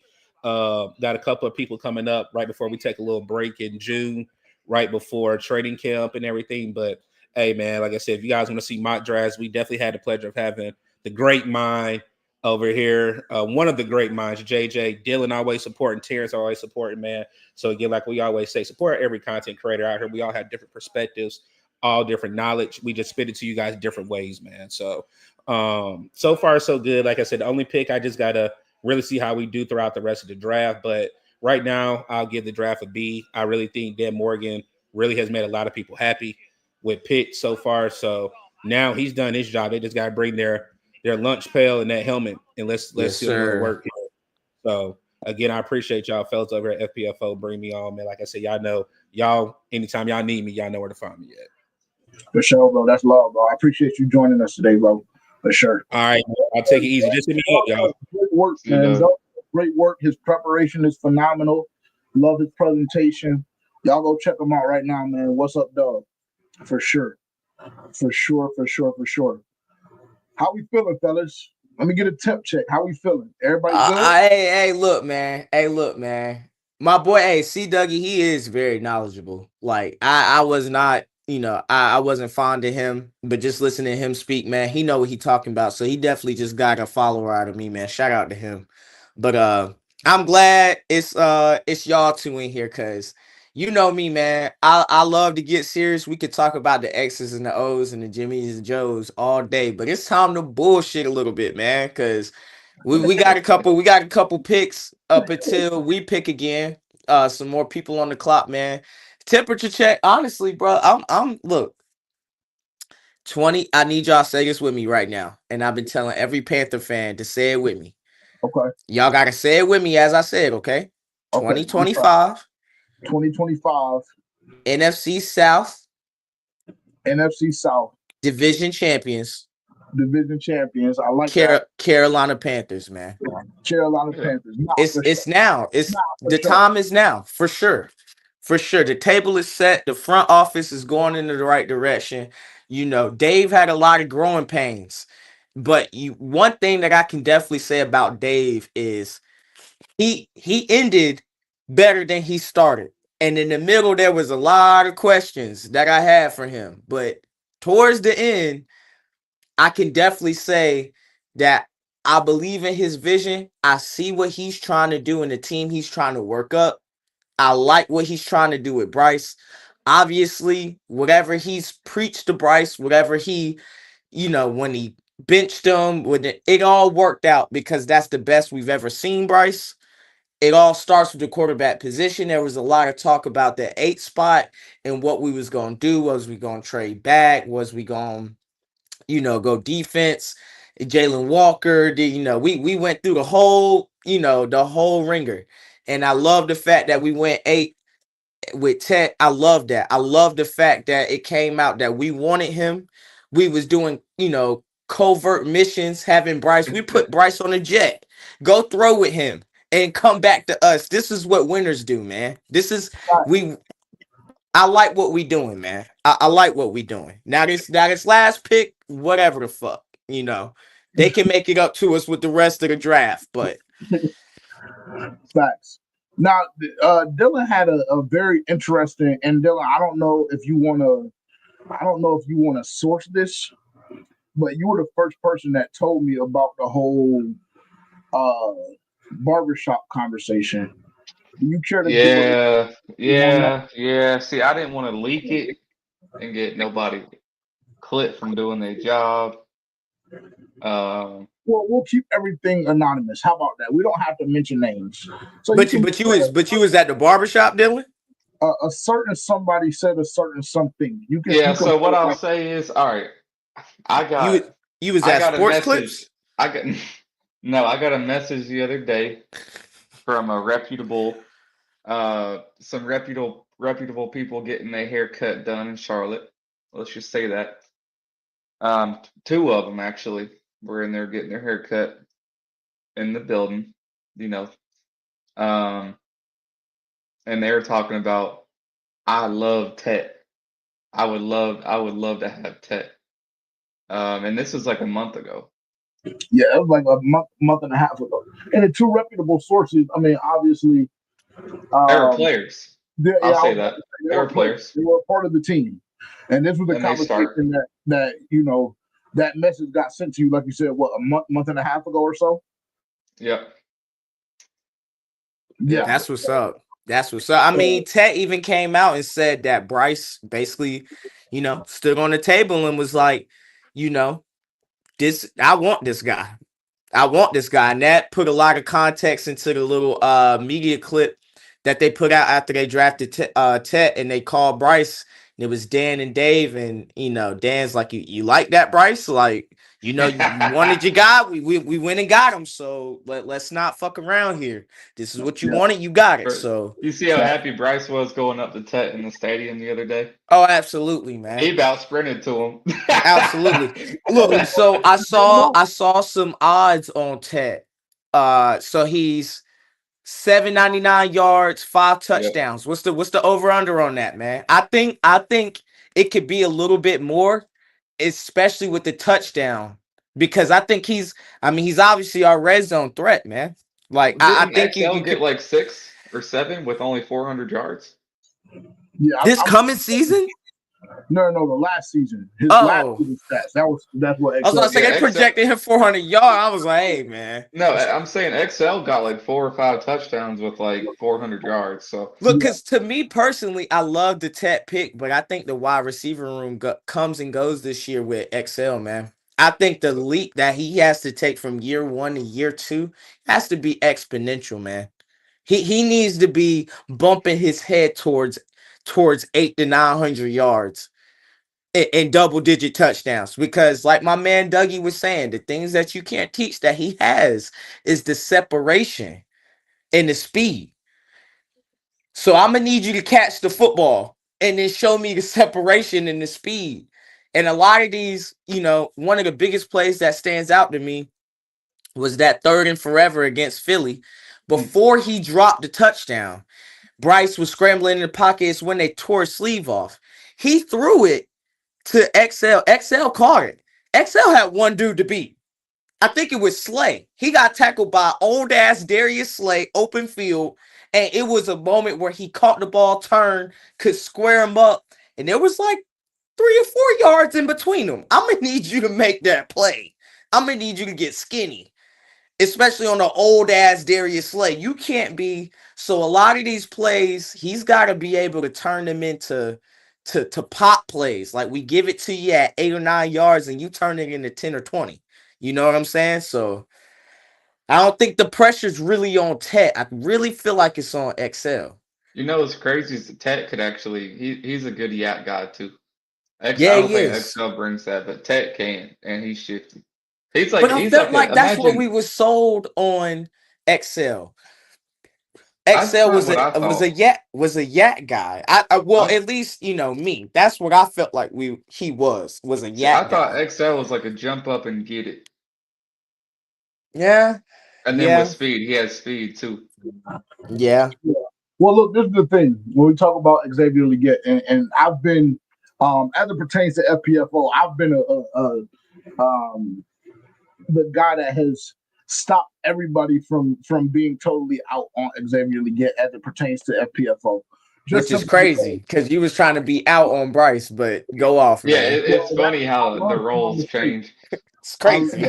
I learned from my mistakes with Bryce Young. You have to let these young players develop. That's number one. Number two, I'm just going to reemphasize that here again. I think that with Xavier Leggett, you have to give him an opportunity to develop. And everybody wanted to be out on him. Everybody, slandered his name just because of the quote unquote drop problem that he has. Don't quote unquote it. No, it was like 14%. This is the reason why I say quote unquote is just because we didn't see the drops really, really, really become a problem until that week 11, week 12 matchup with the New Orleans Saints. Yeah. When he had to exit the game with a wrist injury. And then lo and behold, he ends up having to have surgery. It wasn't on the wrist, I don't think. He had ankle surgery, right? He had surgery on either his ankle or wrist, but no, they were both fucked off, but they were both messed up. So that was my whole point, was just like, bro, you have to take into account that he was dealing with the injuries.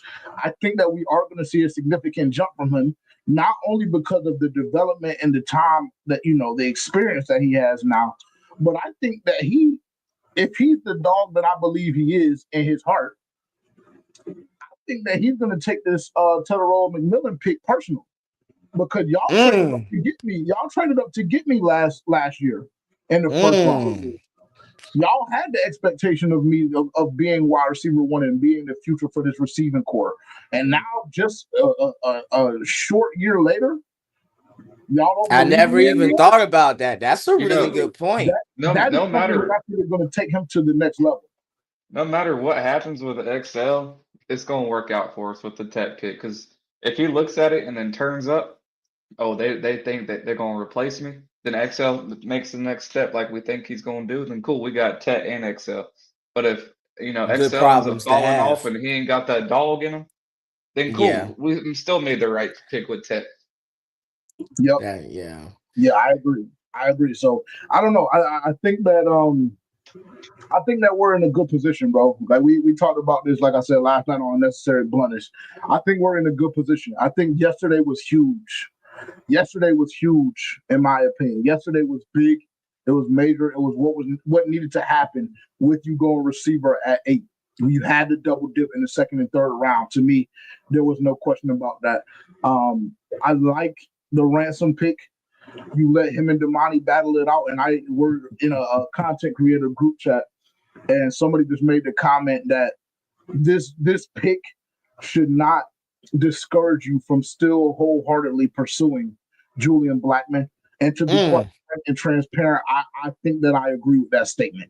I don't think that Ransom comes in and discourages you or sways you away from Julian Blackmon still being a priority as we, progress throughout the offseason and into training camp and into the regular season. So yeah, Blackman's the proven commodity here. He's the proven. You know what you're getting. 1,000%. How many years are you signing for? Like 2? Yeah, I was about to say 2 or 3 year deal. Give him his money up front. Yeah. You know what I'm saying? Be smart. Go ahead and give him, I'd probably say 2 or 3. Give him what? I don't even know what the rate is right now. I'd probably give him 2 or 3. 40 million. You might have to go up to about 55 or 60. Yeah, I was about to say 55 or 60. Okay, so 55 or 60, but I give him the 30 million up front. I give him the 30 or the 40 up front. Like, we want you to sign, brother. The Brinks truck is backed up. You just got to give us the location where to park it. You know what I'm saying? Yeah, I agree. Your money's here. You know what I'm saying? So because I we did in free agency at times like the Milton Williams thing, you know, where we kind of got worked a little bit. Now we obviously wasn't gonna pay that much for that man, but Yeah, I we don't got off want on him. yeah. I don't want these free agents to be sitting here thinking like they can nickel and dime us. We just need to go ahead and show them, like, brother, here's your money up front, man. Like we need to go ahead and not be stingy with it, especially with a proven commodity at a position that we know we need to have. We know we need a safety. We gotta have that veteran safety that's gonna anchor that secondary. We gotta have it. Nick yeah, Saban said it best. I'm hardest on my quarterbacks, and in the secondary, I'm hardest on my safeties. My safeties are the quarterback of the defense. They the furthest back. They see everything. So we gotta have that veteran presence back there. Got to. I agree. Mandatory. I agree. I agree. I don't know. I don't know exactly what the safety market is as far as who the highest paid guy is and what somebody is getting paid, like middle of the road, whatever the case may be. So obviously you have to take that into account and just We're with the gonna have cap. to overpay a little bit. Yeah, We're gonna have to you're gonna overpay. have to overpay a little bit because we know Yeah. that Charlotte isn't the most desirable location for some of these free agents. Shit. But Parker's good as fuck. I think Bojangles good as fuck. it is on God. I've Yeah, been I was thinking about to about the say, same hey. mac and cheese since I woke up, nigga. Yeah, No cap. yeah. No cap. But yeah, man. I mean, you're gonna have to, like you say, you're gonna have to pay a little bit more than somebody else potentially would have to. But in that same breath, it's just like, okay, well, how close do you think you are to actually winning the NFC South, like Shamik just brought up? How close Right do you now. think you really are? I think Right with the now. draft up to this point and the way we made the improvements to the D line and free agency, I think that you have an opportunity right now. I really, really do. Don't get me wrong. Atlanta has gotten better this draft. Tampa Bay, I know they made a couple of good moves in the offseason. New Orleans, they can't fuck with us. They can't Yeah. fuck with us. However, Look, and I didn't want to segue it too quick into what y'all think about this Shadur situation because I mean, I'm sure y'all have already talked about it on this stream. Maybe y'all have, maybe y'all haven't. But you know, their quarterback situation, they're clearly showing you Derek Carr has them hamstrung. Derek Carr is like, I'm showing up, y'all not cutting me. I want my money. You Well, gonna play. Tyler Shuck got picked in the second by the This Saints. guy is 26 years old, man. There's Is he? just yes. Oh The my last I God. think he's I mean, the last 26-year-old to get drafted that high that pops out to me is Brandon Whedon from Oklahoma State. This was years ago.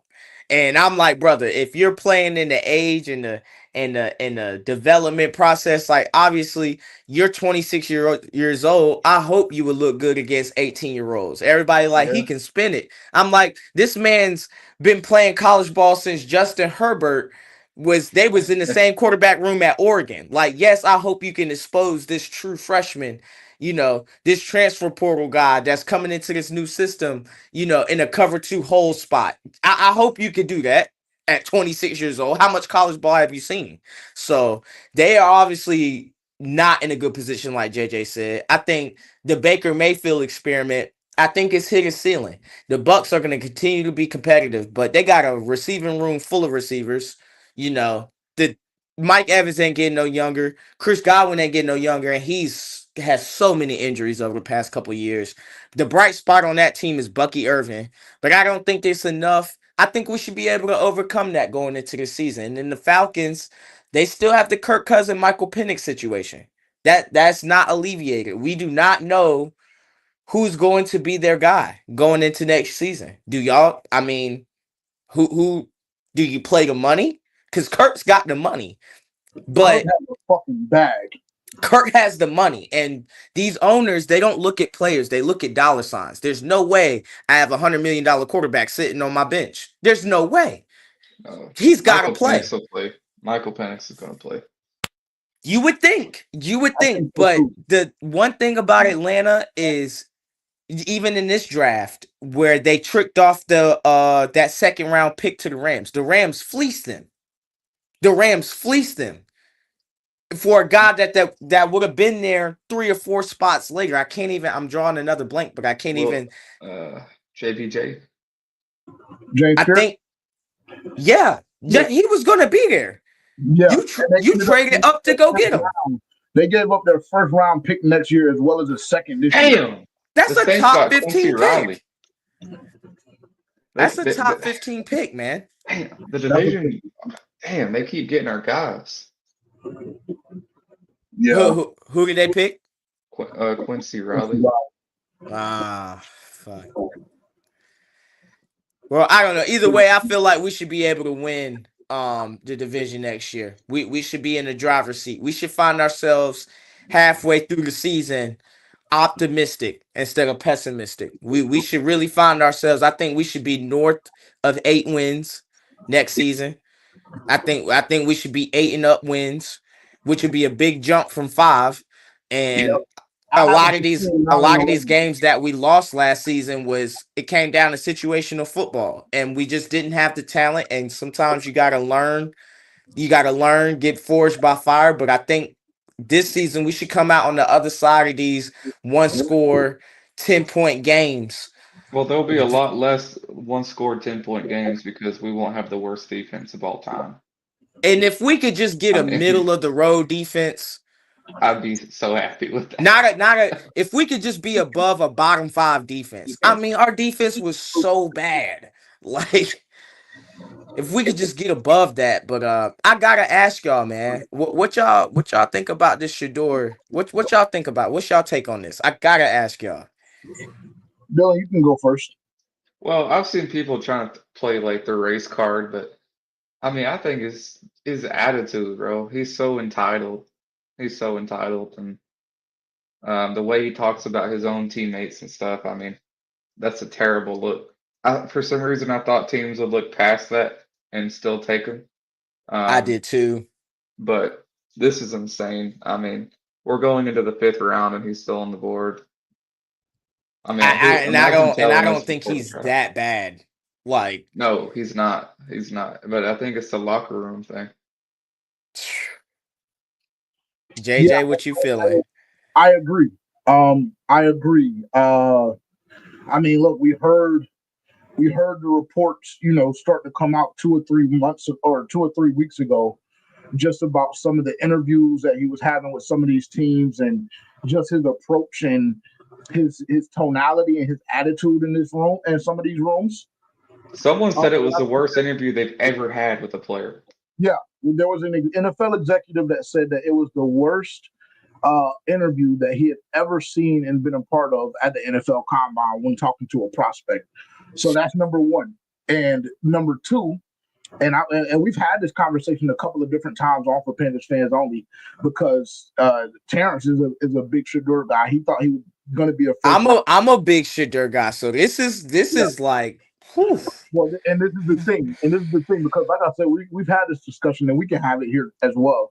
I don't think that if you have people talking about your quote unquote sense of entitlement and just your attitude and approach to some of these, things that a lot of these executives put a lot of stock into, you have to be a guy that absolutely jumps off the film and undoubtedly can be a game changer and take your new team to another level, right?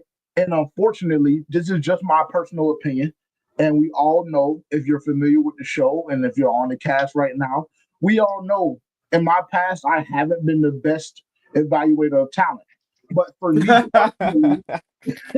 me personally, I just don't see Shedeur being that guy. And transparently, I never really have. This is something we actually had one of my guys, he's been a part of the team for quite some time, Carter. He was on the live stream that we did Thursday night, and this has been an ongoing conversation with us, even off the record, us doing content or whatever the case may be. Me or him have never really felt like Shedeur Sanders has been that guy for real. Like, it's very. Yeah, but we're talking about a 5th round pick at this point. Yeah, I mean, and at this point now, has it become a little excessive going into the 5th round? It's become a little excessive, and I'm seeing Dylan Gabriel come off. Yeah. I'm seeing the 26-year-old come off. So at pick like 33 or 35. Yeah. So now it's becoming a little questionable, right? But at the end of the day, bro, like a lot of these conversations and things like that during this process, like this is the job interview. This is Yeah. the job interview. So if you're rubbing people wrong, and we all know that NFL executives talk, we know that Yeah. they have And certain. I think the NFL is the one league that the owners stand on a unified front. We saw it happen with Colin Kaepernick. We saw it Lamar, happen with Lamar. Like, and I threw it out there on Twitter and some of my, Panther spaces that I've been in about collusion, and people thought I was crazy. But this is collusion. Like, they turned their nose up at the process for the NFL prospects. Like, this is the way, the truth, and the light. All prospects have walked the same road. And for him to want to, I hate to say it because I'm a Dion guy. I love what he's done at Colorado. I think very highly of Shador. I don't think he's like this can't miss prospect, but I've been lied to about a bunch of quarterbacks, and I've been lied to about Zach Wilson. I've been lied to about Will Levis. I've been lied to about. I'm old enough to remember Christian Ponder, Jake Locker. I mean, I could just go on and on about quarterbacks that we have just been lied to, right? That they have done more work to make them fit the pick than the As you other side of redefine it. what's possible, Lexus I refines think what that you deserve. Because a I think car that that doesn't it's make you crazy feel how something is Dion a car that's not. really gave Shadur some bad advice, some really bad advice, because he hasn't played a snap of football. But to not throw at the um East West game, to not throw at the Shrine Bowl or the East West Shrine Bowl, to not throw at the Senior Bowl, to not throw at the combine. Combine, to not throw at the Big 12 Pro Day, and only to throw at your Pro Day, right? You answer no questions as a part of how far away are you apart from daddy? Like, can we separate you from your father? And he's answered no questions about that. This is unprecedented. I did not think that this would ever happen, man, but this is collusion. The Shield will collude against you. I think it was Damian Harris, former Patriots running back. They had him on CBS doing some analyst work, and he said it the best, that Shadur represents NIL as far as football. Like, he is what he represents, what Colorado has represented in the last 2 years, is what Nick Saban alluded to 3 or 4 years ago, and everybody thought that Nick Saban had beef with Dion as far as when he said, "Are you sure that you want this? Because when you bring this in, it's gonna open up the floodgates for so many other things." It's just crazy to me because when you think about it, the league is basically saying you will not come in here and dictate. Everybody wants to say Eli Manning and what Archie did. They did not do this loudly. It wasn't Dion was basically telling people 2 years ago, yeah, he's not going to Charlotte. Like, Travis Hunter's not going to Charlotte. Like, he was saying he would step in on players' behalf and was like, yeah, they're not going there. And they're basically looking around like, who the fuck runs this shit? If we let this guy come in here on that basis with that high enough of a draft pick, you know what I'm saying? First, second round, you looking at a starter, a franchise quarterback. We let this guy come in here on that basis, and on that, we might as well give him the keys to the franchise because he's the one there driving this shit. I think he might go undrafted because Is there I ever don't. been anybody like this that fell like this Mm-mm, mm-mm. without an They injury? people Like, people want to bring up Baker and Johnny. They had Heisman's. Yeah, they had some. They had elite talent. Baker Mayfield, I will always be a Baker Mayfield guy. Even I hate that it didn't work out with us. I thought that we had found, gold in the mine when we got Baker. I did not think it was going to go so sour, but Baker's ability to throw the football before his shoulder injury, what he was doing in Cleveland, I mean, he was throwing that motherfucker. He really was. And I mean, you see it again in Tampa. He was a top 10 quarterback. He's been a top 10 quarterback the last 2 seasons. And Johnny Manziel was a drunk and a cokehead. However, he was a phenomenal athlete for his size, and he was just a gamer. Yeah, I mean, it just showed on film. It didn't matter who they were playing or what the scenario was. He was one of the best 11 on the field every single time. And And let me interject right here. The two things, and that's the biggest thing for me, and I'll come right back to you, I promise. I want to know, because those are two phenomenal examples, and you highlighted two things that both of those guys did very, very well, and key qualities and traits that they had. So now when we have this conversation, I would have to ask you, what can you say about Shador? Besides him being polarizing and him guaranteeing to put asses in seats if you're an owner, what does he have like a Johnny, like a Baker? That is my biggest thing, because I don't see anything that he does. What he does have that is startling, that is not being drafted. You know, I still think the NFL is being very like immature. Like, look, it's his daddy. I mean, if you can't handle, you know, a personality or someone who's polarizing, like, what are we doing? But I do think Shadur is great timing, great anticipation, great decision maker. He's very tough. He took 94 sacks, you know, over the past 2 seasons. He's taken 94 sacks. I mean, he's been willing to step up in the pocket, stay in the pocket. People say he holds on to the football. I always will tell people, when you don't have a run game and your defense isn't stopping anybody, and it's 3rd and long, and it's your 4th drive, and it's 21-7, and the game is getting away from you, as a quarterback, you will hold on to the football and try to make a play. Quarterbacks will do that. I don't care who you are. You're not checking it down. You're not. You remember when Kirk Cousins checked it down with the season on the line? Motherfuckers was like, "What the fuck are you doing?" Like, you're not Yeah. checking it down in those situations. You're gonna grip the football, and Sean Payton's really big on, you know, that's something that you can't coach out of quarterbacks, but I do think it's something that you can kind of help along and progress and mature, and kind of, you know, minimize the situations and where they do hold on and clutch the football. I just think that Shadur has enough quality. You can still win from the pocket. A lot of people say he doesn't like being in the pocket. Well, no one likes being in the pocket when the pressure comes up from the middle. And I watched him make numerous throws time and time again. But what I will say, as back to, you know, the last point, is just, you know, like the Nebraska game, they got fucking boat raced. Like, and there are going to be times, especially if you're going to be one of these high round draft picks, that, guess what, buddy? You're going to have to make sugar out of shit. And if I only see tape of you melting down when everybody else is melting down, you got to be my glue. You're my quarterback.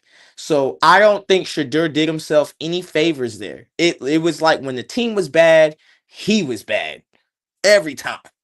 Like,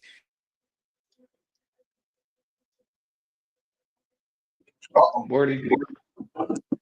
He might have had a Maybe Shador got him. Shador might have got him. He the getting black bored. Escalade might have pulled up on him. We need to hop right back on, bro, because I like the discourse and the conversation that We're we were up in having. 5 picks or 4 picks. 4 picks. We're up in 4 picks. Yep. Good. I'm gonna keep my eye out on Shamik and see whenever he He's back. comes back. Oh, there he goes again. So I took him down, and I will add him back.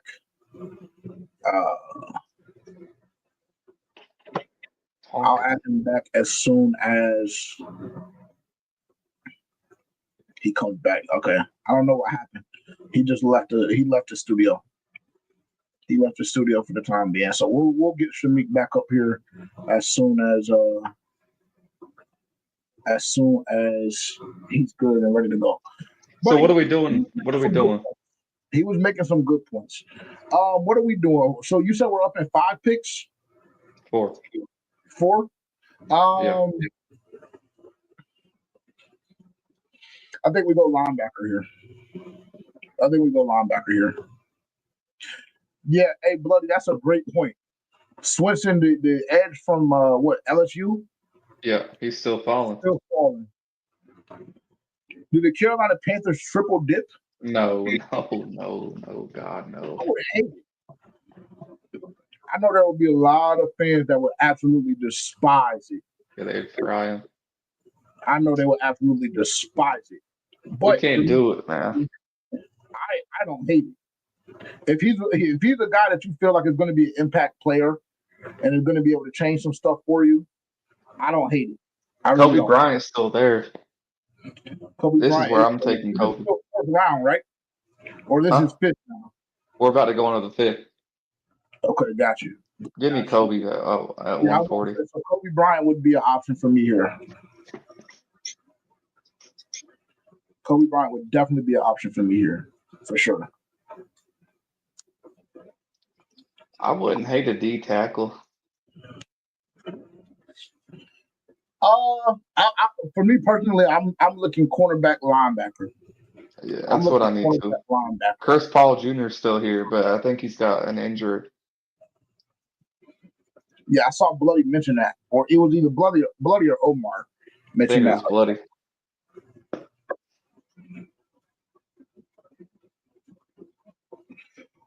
Yeah, I would like Chris Paul. After this pick, we're going to wrap up. Here on FPFO. If you guys want more content, and to get our opinions and our live reactions on more picks, things of that nature, I'm actually heading over to Unnecessary Bluntness. Dylan, I'm not sure. Are you joining me today? I don't know. I might. Okay. Well, I will be heading over to Unnecessary Bluntness after we make our next pick. So after we make our next pick, we're going to head over to Unnecessary Bluntness. We're going to end this stream. But if you've been watching, I mean, definitely appreciate you guys for tuning in. I think that we've had some great conversations, some great discourse. Trevor Etienne and Ransom. What is his first name? What is Ransom's first name? Lathan. Lathan Ransom. Yeah. Have been the selections for the Carolina Panthers up to this point today. Not really in love with the pick of Trevor Etienne, but Lathan Ransom, I can live with that one. Okay, Bloody, I see you. I see it with you. Okay, yeah. I think right tackle could be an option here too. I'd be happy with that. Yeah, maybe that's a good point. So a couple of names that the chat is feeling right here. I'm so curious on what happens to Shador. Yeah, it's a mystery, bro. It's a mystery. It's very interesting. Very interesting.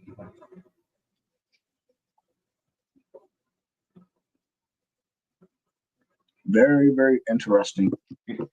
We don't have anybody in nickel either. Nickel yet. I mean, we don't have a nickel. Yeah. And I don't even know who would fill that here in the draft. Maybe Kobe. He doesn't have a lot of reps on nickel. I can look right now. He's got 42 reps in the slot and 641 out wide. Yeah. So that doesn't get it done.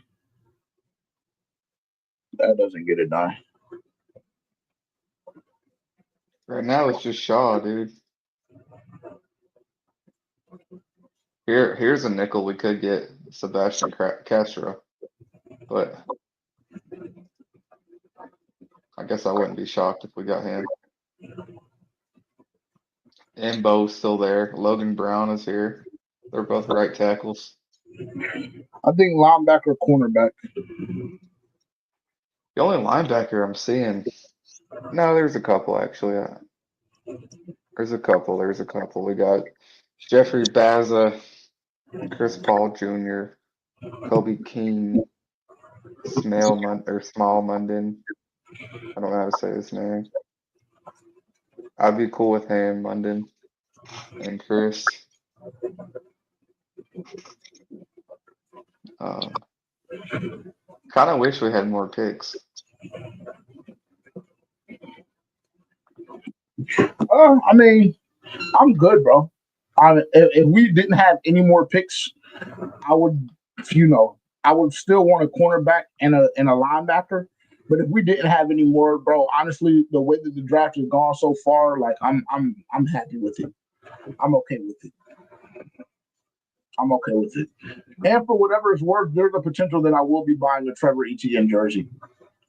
For whatever it's worth, after absolutely despising the decision to go him 114, I could still be getting the processed blue Trevor Etienne jersey. I will definitely be getting a Princely jersey, and I most certainly Dude, we will need be everything on defense besides the edge. Say it again. You said Nick Gordon? No, Tetaroa. Tetaroa, Okay. aka Nalo Boy. aka Nalo Boy. Yeah. They just released he's officially wearing number 4. Did they? Per Carolina? Yeah, they got him in pictures wearing number 4. You can go look on their Twitter. They did a little photo shoot. Hey, Fetty is funny, bro. Westside Fetty is funny. Bland put out an edit. He was like, Panther just got this crazy motherfucker talking about Lathan Ransom. And Westside Fetty talking about fake demon. I'm not gonna lie. That nigga is funny, bro. That's a funny ass dude.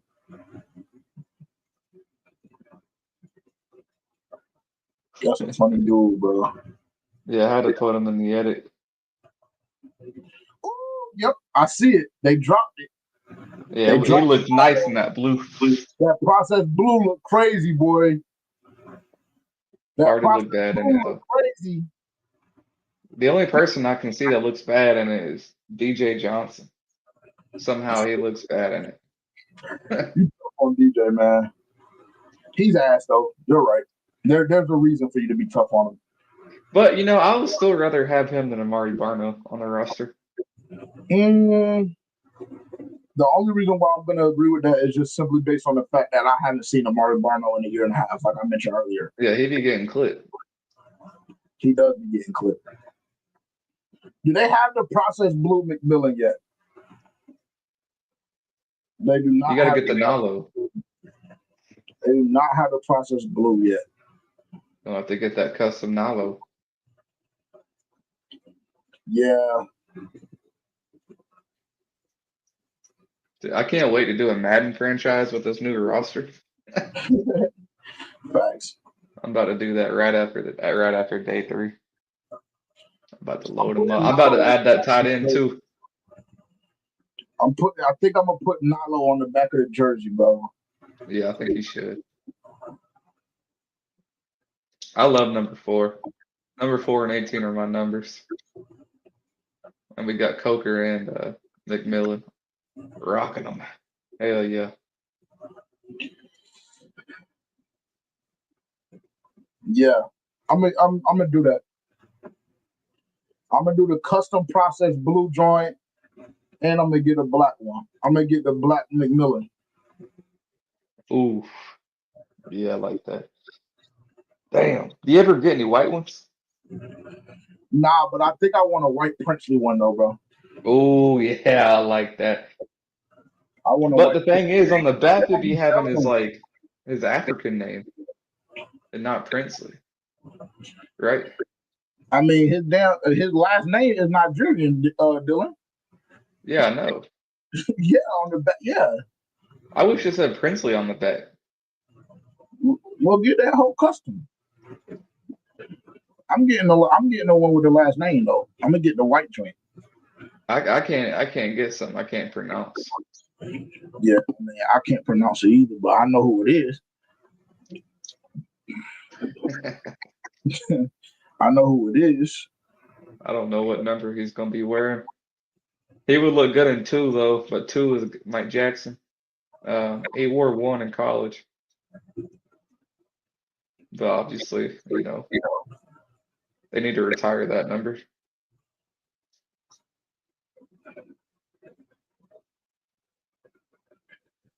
The Carolina Panthers are up now. Are we on the clock now? We shouldn't be. You said we shouldn't be, or we should? We shouldn't be. How many more picks? I thought we had a pick coming up. Yeah. Oh shit! Did we trade? We traded out. Oh wait, no, we didn't. I'm tweaking. Wait, why is this shit not updated? Oh, okay. My bad. I'm falling apart.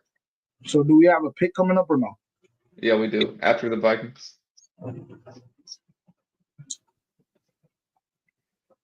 Yep, 2 picks. So, right tackle or cornerback or linebacker? 140. Got you. Thank you, Bloody.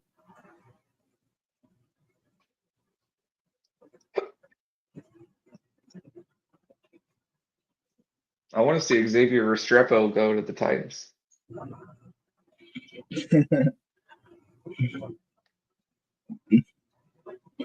Fact. Yeah, I saw that comment. I saw that comment last night.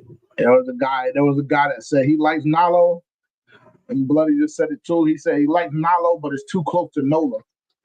See, when I first seen the post, I read Nola, and it had Tet under it. I'm like, what the heck? But I read it dyslexic somehow, and now I can't unsee it since I fucked it up the first time. That whole clean though. I wonder how far he would have fell if we didn't take him. I don't know. I mean, because who ended up going Golden? Green Bay, right? So wherever Green Bay, I would assume they would have taken him. Nah, because they're not the same. No, Emeka was the next one. He went to Tampa. Yeah. But I mean, he would have definitely got picked up by the Cowboys, is what I'm hearing. So 12. The Saints might have grabbed him. And we definitely did not need Nilo and Nola. Hell no. All right, we're up. We're on the clock. I'm not gonna look until I guess we watch it on here together. Yeah.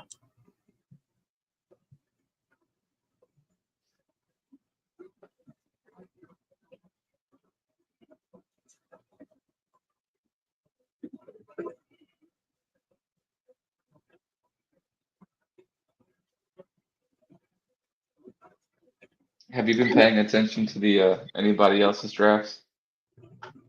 Not particularly. I like the Cowboys draft. Yeah, I do too because they got Siobhan and they got Donovan. Those are 2 guys I was really high on, and honestly, as a conglomerate, we were all very high on them. Just real quick before the Carolina Panthers select, and they're actually on commercial break. So there it goes. There it goes. That was tough. Photo shoot just dropped with Nalo Boy. Yeah, and that's gonna be the thumbnail tomorrow or Monday. Yeah. It will be. But that blue is clean. I'm so happy we got Tet, bro. Like Tet, and then day 2. I mean, it's just like perfect, perfect. Yeah. And the only misstep you could say is taking Trevor Etienne at 114. Mm-hmm. But I mean, depending on how these next picks go, I could make an excuse as to why I like it. Yeah. Are they still on commercial on your end? Yeah, I'm watching it right now. So the pick might get announced before they get back, honestly. Yeah, it will, I'm sure. All right, they're back on my screen. Showing the family the last pick.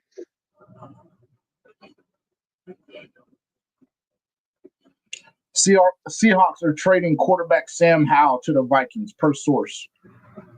And that came from Adam Schefter, per Adam Schefter. The pick is in. What do you know what they got? Probably like a 6th or something. 6th-round pick.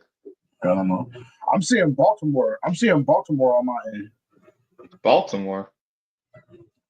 You're way behind. Oh, I just seen our pick. I don't know what happened. I don't know how I fell so far behind. I'm cool with this pick though.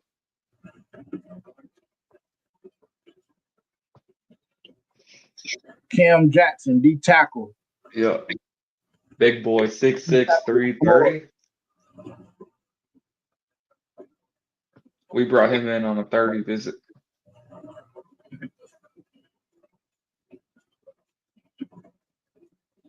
Yeah, I like that pick. Now, at one, Baltimore is on the clock behind us. But cool. So Cam Jackson. Okay. Do you have PFF pulled up? Yeah. Can you Yeah. Can you pull that up and share your screen, and then we're gonna head out of here. I can't do it on. I'll have to tell you. I could just tell you. Okay. Why can't you share your screen? What do you mean? Because this computer is so slow and it's taking up all the RAM being on this live stream. But on my other computer, I got it pulled up. Well, just text it to me. Send me the link. Text me the link, and I'll pull it up. So the Carolina Panthers did just select with their 5th pick. With the Carolina Panthers' 5th pick, they did just select, or 6th pick, actually, excuse me. They selected the defensive tackle from the University of Florida, Cam Jackson. Not mad at it. Not mad at it. More defensive tackle depth. Good point, Omar. Good point, Omar. Not mad. You address safety. Get more D-line help.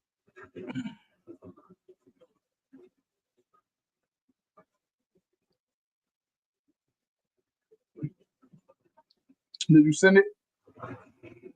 No, not yet. I'm still getting it. I mean, I don't know what you meant by link. You got my PFF.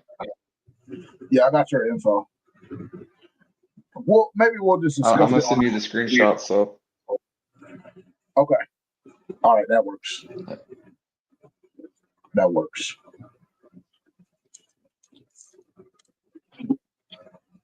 He's got a really good run stop grade.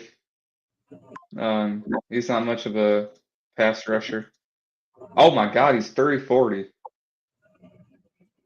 340 pounds. 6'6". That's what we need.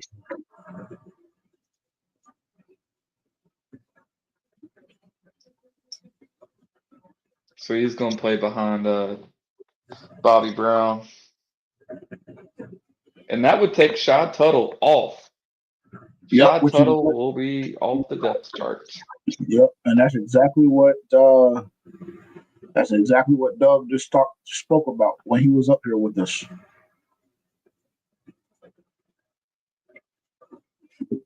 I like that pick. I do like that pick.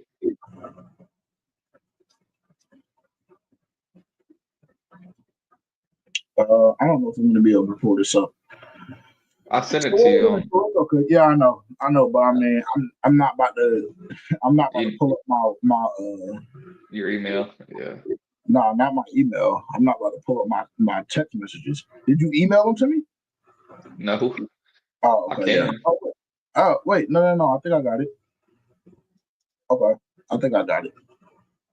Let me see. Our next pick is at 163. All right.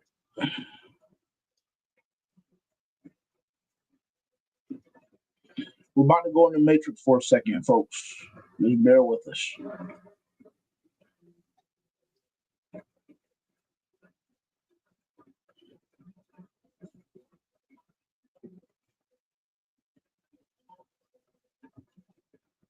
So this is Cam Jackson.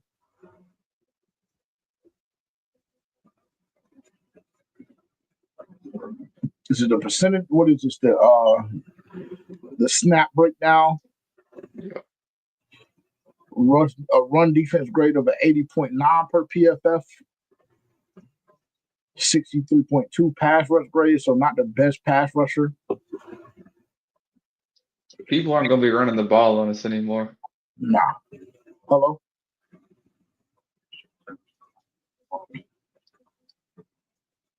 Hello?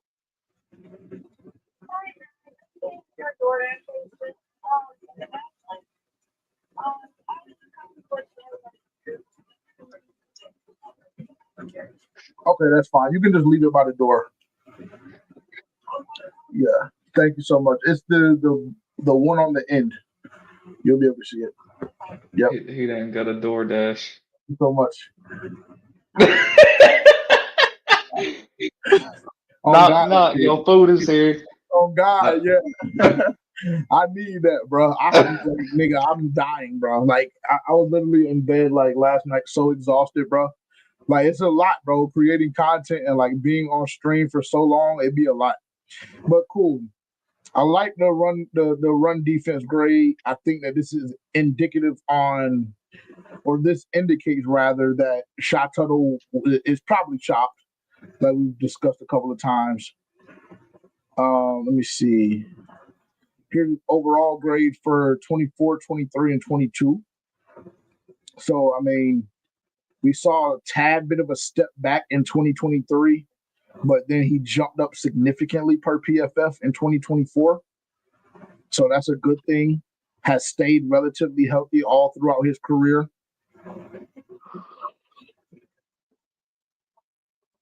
Not going to give you much from a quarterback pressure standpoint. It's just not going to happen. Let's see. What's his last image?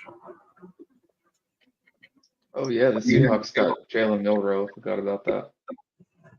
Yeah. A 9.3 run stop rate. So that's pretty good. Pass rush grade, rush defense. Well, this is a full image of the first one. So not bad, bro. Not bad. Not bad. Not bad at all, if you ask me. Yeah, I think Doug would be a huge fan of this pick. I think he would too. I think he actually interviewed him too. I think. I'm not 100% sure. I'm not mad at that at all. Well, look, man. Hey, I gotta go get my food. We're gonna hop over to unnecessary bluntness. Appreciate y'all kicking in with us. We've been going for 2:15, and I initially said an hour to an hour and a half. So I always, we always go above and beyond for you guys here at FPFO, man. So I hope that y'all appreciate that and show us love. Go visit our website for PanthersFansOnly.com. Tap in with us on social media. If you're watching on YouTube, thank you for spending some time with us this afternoon, rather. Make sure to like, comment, subscribe, turn that bell notification on. If you're watching on X again, thank you so much for being here, and thank you for kicking it with us over the past hour or two. We will be back on Tuesday at 9 a.m. at the G2S Network or on the G2S Network on YouTube. So if you don't subscribe, make sure to go ahead and subscribe right now. Like I said, we will be back 9 a.m. Eastern time on Tuesday morning, breaking down how we feel about the draft picks, what expectations we have for some of the guys coming in. And we're going to continue to have that conversation for the next week to week and a half, because we do have some special guests that will be joining us on the podcast, as well as some other live streams that we have queued up to go here within the next couple of weeks. So very, very exciting times. The Carolina Panthers, Lathan Ransom, Trevor Etienne, and Cam Jackson from the University of Florida. So far today, we still have 2 picks remaining. They're going to come on the back end.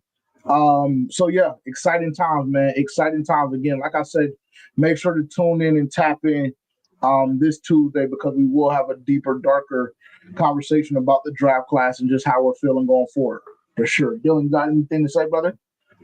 No, just appreciate you guys for tuning in. Like you said, we'll be back Tuesday morning at 9 o'clock. So be ready. For sure, man. For sure. Oh, also, make sure you catch that sale. It ends Sunday night, is it? I believe it's Sunday at 11:59 a.m. Great call, or 11:59 p.m. rather. Great call out. We currently are running a 20% sale on our Carolina Reaper t-shirts. So if you haven't gotten your Carolina Reaper t-shirt yet, I saw I want to say about 5 or 6 orders came in late last night while we were on Dump Stream. So if you're watching today and you cop from there, shout out to y'all. But yeah, if you haven't copped your shirt yet, your Carolina Reaper tee yet, make sure to go get that right now because they are 20% off. It doesn't excuse me, it doesn't seem like a lot, but when you look at the total price and your checkout and what you end up spending all together with shipping and everything, it turns out to be a very, very good deal. It turns out to be a very, very good deal. So if you haven't copped your shirts, your Carolina Reaper tees to support Bryce Young as well as the Carolina Panthers, go get those right now at forpanthersfansonly.com. Or you can shoot us a DM of your shirt size and your address, and we'll collect payment some way, shape, or form if you don't want to visit the website, which I don't know why you wouldn't. But all of that being said, those are available right now for 20% off. So get in with us while you can, man, because that sale will not last forever and actually ends tomorrow at 11:59 p.m. Good call out, Dylan. I appreciate you hopping on, bro. And we will talk to y'all very soon. Thanks, everybody, for being here.